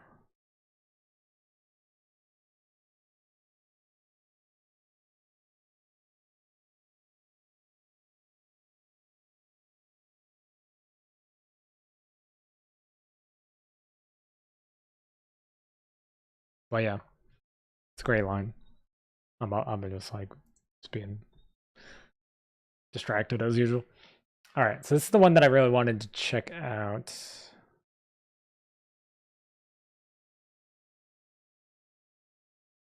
Okay, yeah, so I even had Acoustia in here to play Uria, because she was the only one that I had at that time. So Akustia's name is in here, but this was meant to be like a multiple voice actor episode with all of our voice actors playing different Dragon Knights. But I didn't get very far with that, obviously, since I only have Acoustia listed. But let's check it out. I don't really remember it because I wrote it 2 years ago and then never looked at it again. Valak walked with a hurried pace through the halls of the Bawal Empire. The Dragon Knights were summoned for a meeting, but Valak was running late. He had just gotten a health evaluation from mages that came all the way from the Kingdom of Sanctivel. Valak experienced a blackout a few months ago. His best friend among the Dragon Knights, Dawn, found him lying. Oh, dang, friend-zoned? I friend-zoned her in this fantasy distraction? I mean, I guess they could still be best friends and, like, love interests, but straight up friend-zoned in the first paragraph. Valak experienced a blackout a few months ago. His best friend among the Dragon Knights, Dawn, found him lying on the floor of his room. Dawn panicked and called for help, but Valak woke up a few seconds later. The blackouts continued, but they were few and far between. Not that that made them less worrisome. On top of that, the blackouts were accompanied by strange dreams.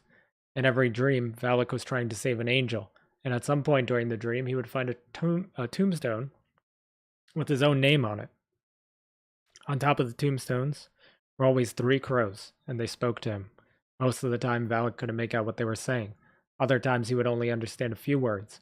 But every time it seemed their words were getting clearer, he would wake up.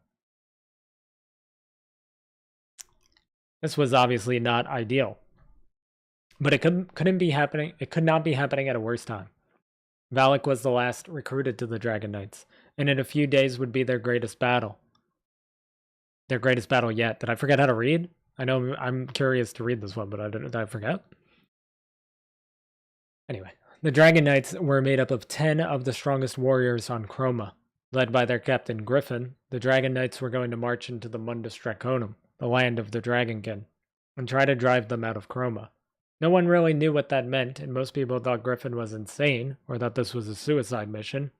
But there was something about their captain that made them all believe they could do it. On Chroma, people were born with special abilities called arts, and many assumed that Griffin's was the power of persuasion. This actually ties into what I was telling you in a DM the other night, Mistral. The Raven visions made me think of Odin for some reason when I read the book. Yeah, the visions and stuff come back in book 3. Well, not like come back, but are referenced more in book 3. So much so that the name of book 3 is actually Only the Crows Remain. So it's a little tidbit for you. On Chroma, people were born with special abilities called arts, and many assumed that Griffin's was the power of persuasion, or at least the ability to inspire others. That was the only possible explanation people could fathom that could have convinced the other Dragon Knights to come along for the battle. Griffin also orchestrated a war by instigating fights against one of the Dragonkin named Arok Doomcaller. These fights set the groundwork that would give humans reason to want revenge on the Dragonkin. That title sounds cool, yeah. It ties in the visions and stuff. They weren't really used that much in book 2, but their meaning and their reasoning and stuff like that all comes out in book 3. Well, I didn't finish writing book 3 yet, but they're meant to come out in book 3. Since the conflicts with Arok, which led to the defeat of Arok at the town of Diremore, the Dragon Knights have battled the Dragonkin on many occasions, setting the stage for this showdown in the Draconum. As Valak rushed to the meeting, wishing he had Faris's art of super speed, he couldn't help but think of the remarks Tarjan would make when he arrived. He entered the area of the Boal castle, set aside for the knights, and entered the room where they held their meetings. Everyone was there except Griffin. The eldest of the Dragon Knights, Wyglef, was waiting for him by the door, and nodded to him as he entered. He could hear Tarjan say, "Nice of you to show up, rookie," but he chose to ignore it. I'm pretty sure I made Tarjan very PG in this.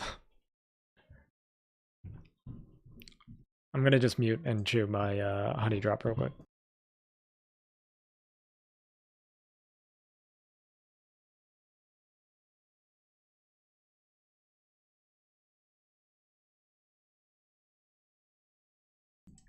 No ASMR for you guys today, okay? Alright. Nice of you to show up, rookie. He's definitely PG in this, I'm pretty sure. Take a seat, said Wyglef. Valak walked quickly to his usual spot at their table next to Dawn. She put her hand on his. How'd the evaluations go? She asked.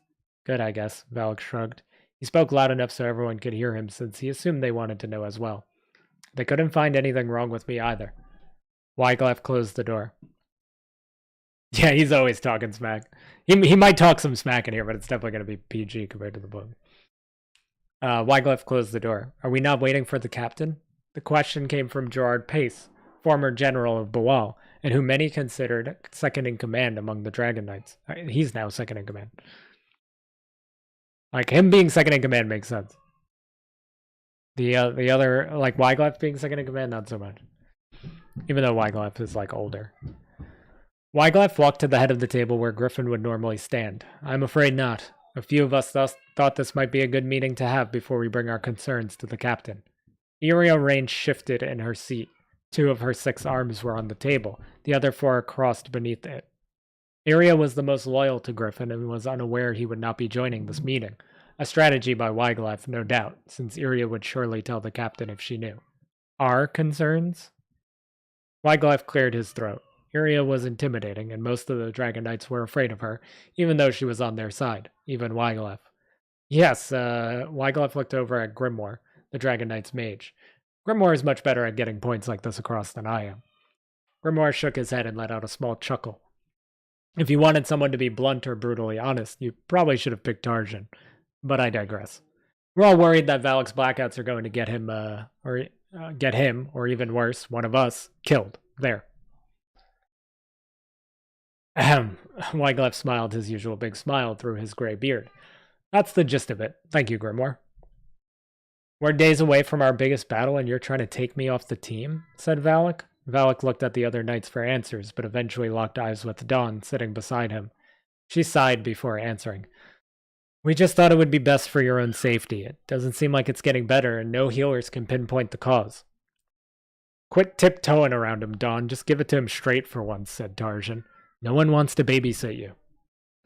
Valak went to respond, but Meryl spoke before he could. Meryl was the youngest of the knights and the most inexperienced, but her power to negate arts and magic made her a key member of the group. Not that it was tough to be, but she was also a lot nicer than Tarjan. I agree more with Dawn than Tarjan here, she said. We're concerned, that's all. It's an important battle and there can be no mistakes. The door suddenly opened and in walked Griffin. He closed the door behind him. Iria stood up immediately and bowed to Griffin. My lord. She called him her lord, which made the other knights uneasy most of the time, but they were also used to it by now. Though she didn't outright say it, the other knights also felt this was her way of saying, I had nothing to do with this. Come to think of it, Tarjan never took Valak seriously until he fought him. Yeah, pretty much. I just don't think he liked him, period. My niece is running around and screaming upstairs. I don't know if that's coming out on the mic, but in case you hear anything, that's her being crazy. Yeah, he just disrespects Valak all the time for some reason. Did I schedule a meeting today? Asked Griffin, or is someone taking initiative? Wyglaff was closest and also still standing in Griffin's spot, so he moved aside as he answered. We all thought it was a meeting to have without concerning you, Captain. Griffin took Wyglaff's spot. I see. And what was the topic? Fighting strategy? Where to enter the Draconum? Which pub to visit to celebrate after our win? I'm sorry, Mistral. I love my pubs. I don't drink, which is the funniest part. I don't drink alcohol. I've never drank alcohol in my life, except a sip of champagne when my sister got married. That's the only alcohol I've ever consumed in my life. I don't know why I'm so obsessed with pubs, but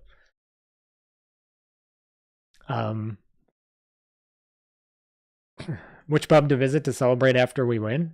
Tarjan stood up and pointed at Valak while looking at Griffin. No, we just think the rookie's a liability. Valak stood up as well, and the notion caused Tarjan to turn to face him instead. The blackouts have never happened during training or battle. Oh, what a relief, yelled Tarjan. I guess that means it never will. Why do you always have to be so aggressive? Asked Valak. Here we go again, Grimoire chimed in. Not my fault you're not tough enough to handle it, added Tarjan. It's getting old, said Valak as he clenched his fist. Tarjan saw it. Is that so? You want to go, little man? All right, I guess Tarjan, he's still PG in this, but I guess Tarjan has more lines than I remember. Griffin interrupted them. That's enough. Everyone sit down. The Dragon Knights listened and took their seats. Now it was Tarjan crossing his arms and puffing out his chest. He took one more look at Valak before focusing on Griffin. Fighting with each other isn't going to solve anything, Dawn added before Griffin started.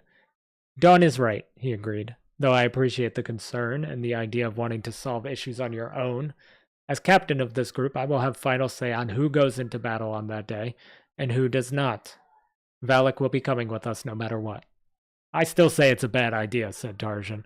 I don't want him as my partner. You will be with Meryl, said Griffin. Wyglaff and I have already discussed it.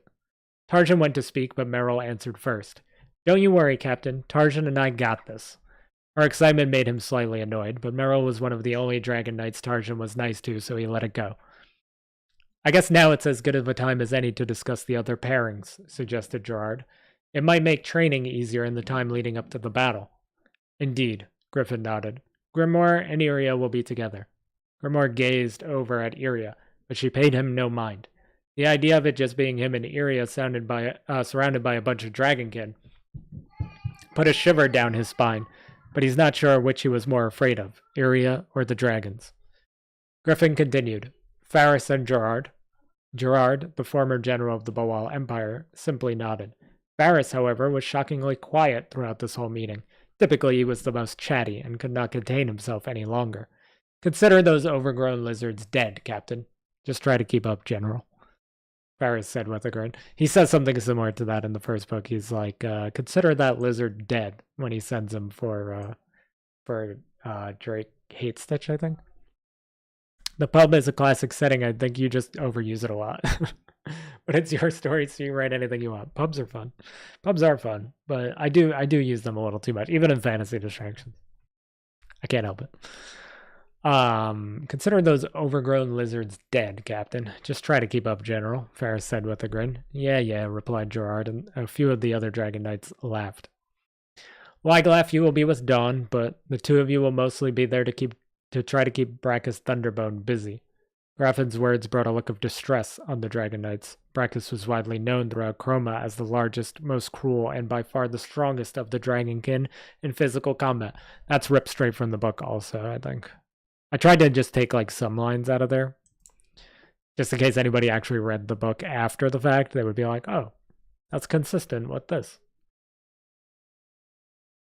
To fight against Brachus, even 2 against 1, was unthinkable. Griffin's words were like sentencing the 2 knights to their deaths. We can do it, Wyglaff said out loud, but as if he was trying to convince himself. Dawn took a deep breath but backed up Wyglaff. Wyglaff taught me everything I know about fighting. I wouldn't want anyone else by my side for that challenge. Good, said Griffin. But I can see the concern on all of your faces. I said keep busy for a reason. They are meant just to be a distraction until we all finish our tasks and can handle Brachus together. Tarjan was counting using his fingers and seemed to be struggling. That means you and the rookie are together, Captain? Is that wise? Griffin looked at Valak. In a short amount of time, I don't know if you read it in book 2, this just made me think of it for some reason, Mistral, but I don't know, when you were skimming book 2, Lilith passes a comment about Rapez not being able to read. And I thought that was a funny little callback to the Mirror side story where he can't read. She's like, I'm pretty sure the king doesn't know how to read. Griffin looked at Valak. In a short amount of time, Valak has proven himself to be worthy of being called the Dragon Knight. I trust in Valak's abilities, and I trust that together we'll be able to stop the Dragonkin. Not just me and Valak, but each and every one of you. The people say the odds are against us. They think us fools. The only fools are the ones that underestimate us. Griffin's words did as they always did and inspired the knights around him. They began to cheer and bang the table as he spoke. We will stand 10 against many, and together we will drive those dragons out of Chroma. I did catch that, but you know how I feel about Rapez now too? Yeah, I just thought it was funny. When I was rereading it, I was like, a little throwback.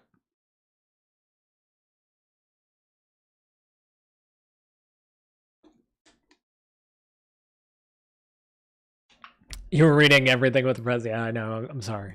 I'm sorry. That's all I can say. It gets worse.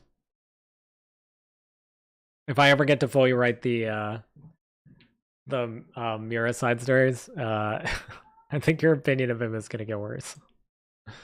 It's not gonna get better. It's gonna get worse. We don't talk about Bruno, but with Rapez. What could have been? Okay, I think that's pretty much it. Not bad. I think 3 hours is like my cap on the writing and reading streams. Because it always seems to be around the 3 hour mark. I'm like, alright, I should probably give my voice a rest. He's just a villain now, yeah. He's a pretty good villain, though. He's a good rival for Mira for a while. Let me just make sure there wasn't anything else. It was nice hearing more about Soldier's Crest characters. Yeah, I think the format of the one we were just reading, excuse me, or like the style of it, is more along the lines of how I should go into rewriting the first book if I ever get to do that. Because you get a little more of like their personalities prior to the fighting. You know, like this might be a good, like, if I want to expand on some of the story prior to the actual fight, this might be a good idea. There's a few things I was thinking about doing instead of just straight up rewriting the book. And it was doing more of like the smaller stories, like the 100-page stories like Mira and the prequel. And doing like, 100-page little story, but like leading up to the fight with the Dragonkin. And then like another 100-page story would be like the actual fighting leading up to, I guess, like a key moment or a key point. Instead of like trying to like cram everything in one book, but then it's going to end up being like a million ebooks.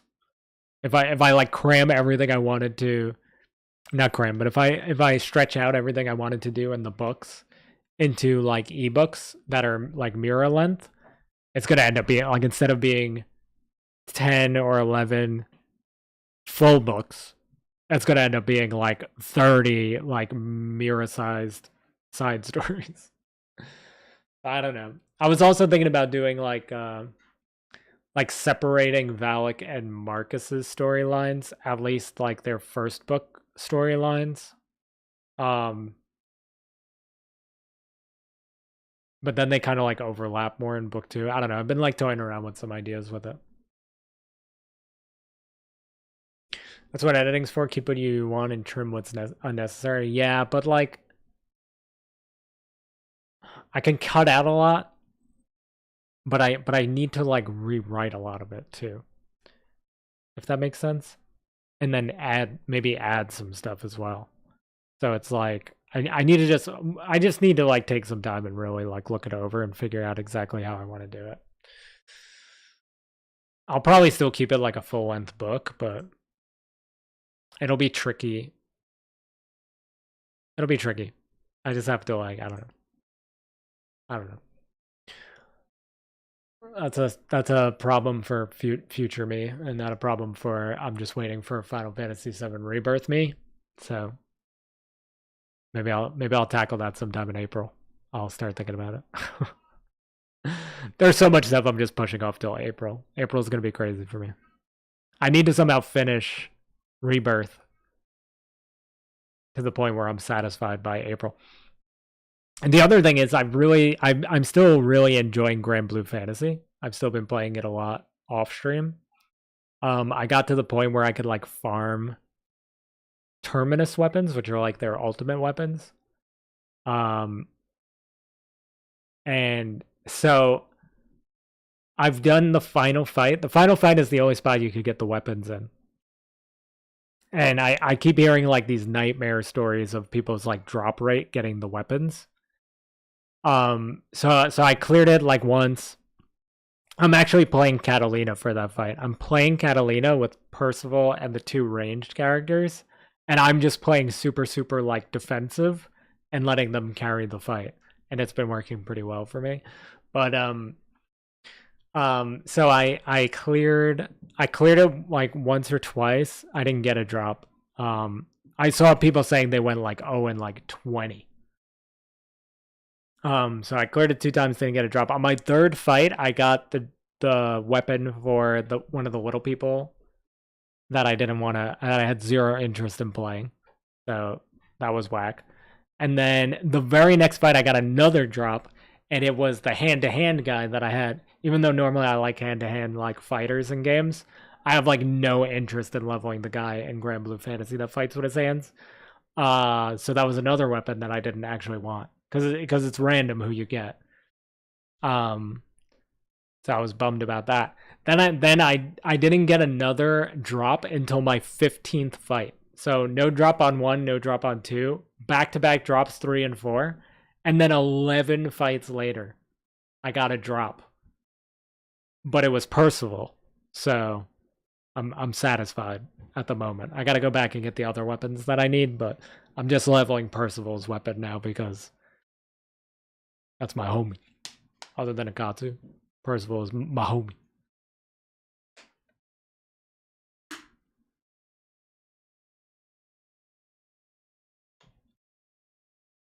But yeah, I don't know if we'll end up playing Grand Blue Fantasy on stream before Rebirth, because Rebirth is next Thursday, but I think we might play it Wednesday night if it goes live at midnight. So if we do like Wednesday into Thursday, so I probably won't stream Grand Blue on Wednesday. Obviously, after Thursday, I probably won't stream it until like maybe also April. There's 2 new characters coming out in Grand Blue Fantasy in April, so we'll probably return to that in April. But so the only day would really be like Monday, unless I do like an extra stream over the weekend. But I'm definitely tomorrow night. I know I've been skipping Friday night streams a lot. Tomorrow night we're gonna do Genshin Impact. I have a sponsorship Genshin Impact thing. We're gonna return to Genshin Impact. I haven't streamed after streaming Genshin Impact like exclusively for like 2 years. I don't think I've streamed Genshin in like the equivalent. Like I don't think we've streamed Genshin in like 2 years. So we're gonna return to Genshin for at least a night. Maybe more, I don't know. Depends on if I get all the sponsorship stuff done. When did you want to do co-op stream? I mean, tomorrow night if you guys have time would be good. If not, I'll it would have to be within the next 5 days. Because I would like to try to bang out everything for that sponsorship tomorrow night if possible. But if you guys aren't around tomorrow night, I mean, I can make a night for it. No, so the sponsorship I got, let me pull that up. I could tell you. The sponsorship thing I got for Genshin, if I do a half hour of playing co-op with people on my stream, I get $20 straight up, not including the other sponsorship stuff. Let me see. So I have 5 days, 17 hours left to complete the campaign. There's some stuff that I have to do, and then I gotta play it for 2 hours.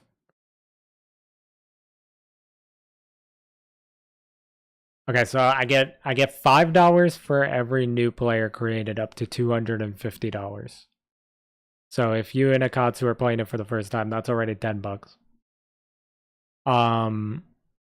If I play with my viewers in co-op mode for at least 30 minutes, I get a bonus payment, which is $20.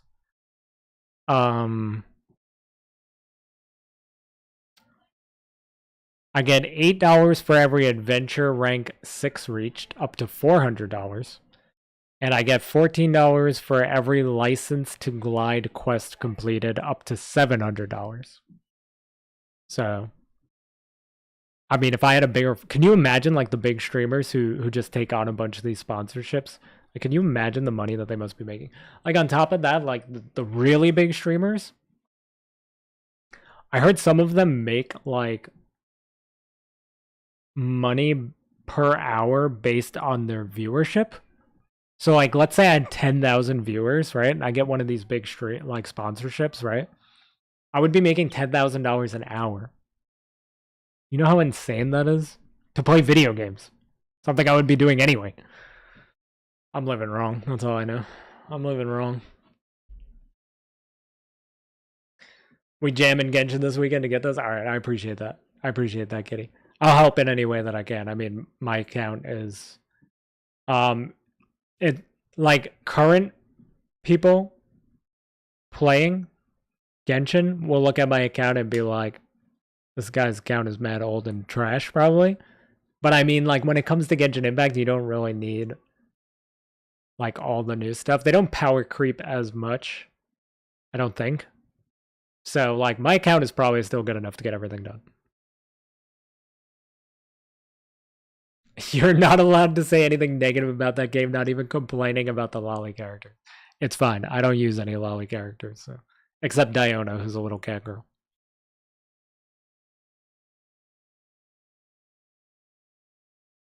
As long as they don't appear on my screen, it should be fine.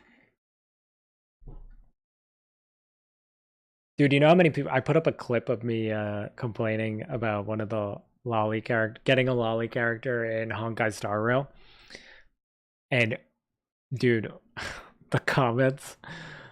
Everybody was so angry. Everybody was so angry that I said what I said. I was just like, in the clip, I was just like, I just don't want the lolly. And then I polled her and I got like really mad and I posted it as a clip and everybody in the comments like was furious. It's pretty funny. Anyway.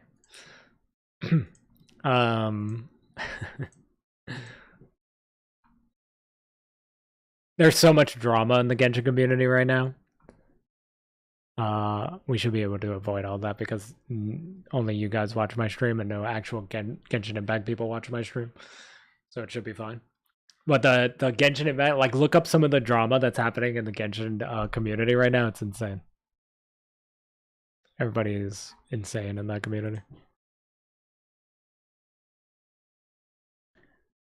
Okay. I guess that's pretty much it. We've been getting a lot of raids from the writing category on Twitch, so I am going to try to find somebody.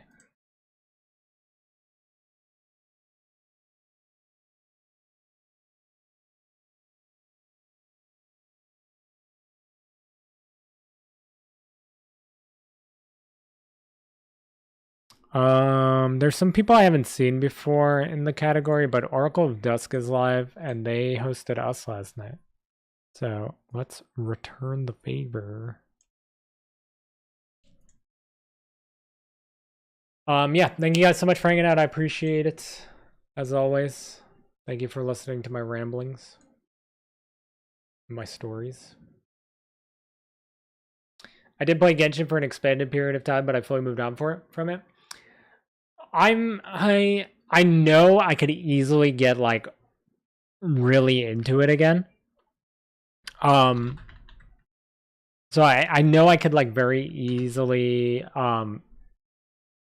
dump like hours into it because I'm so behind on content.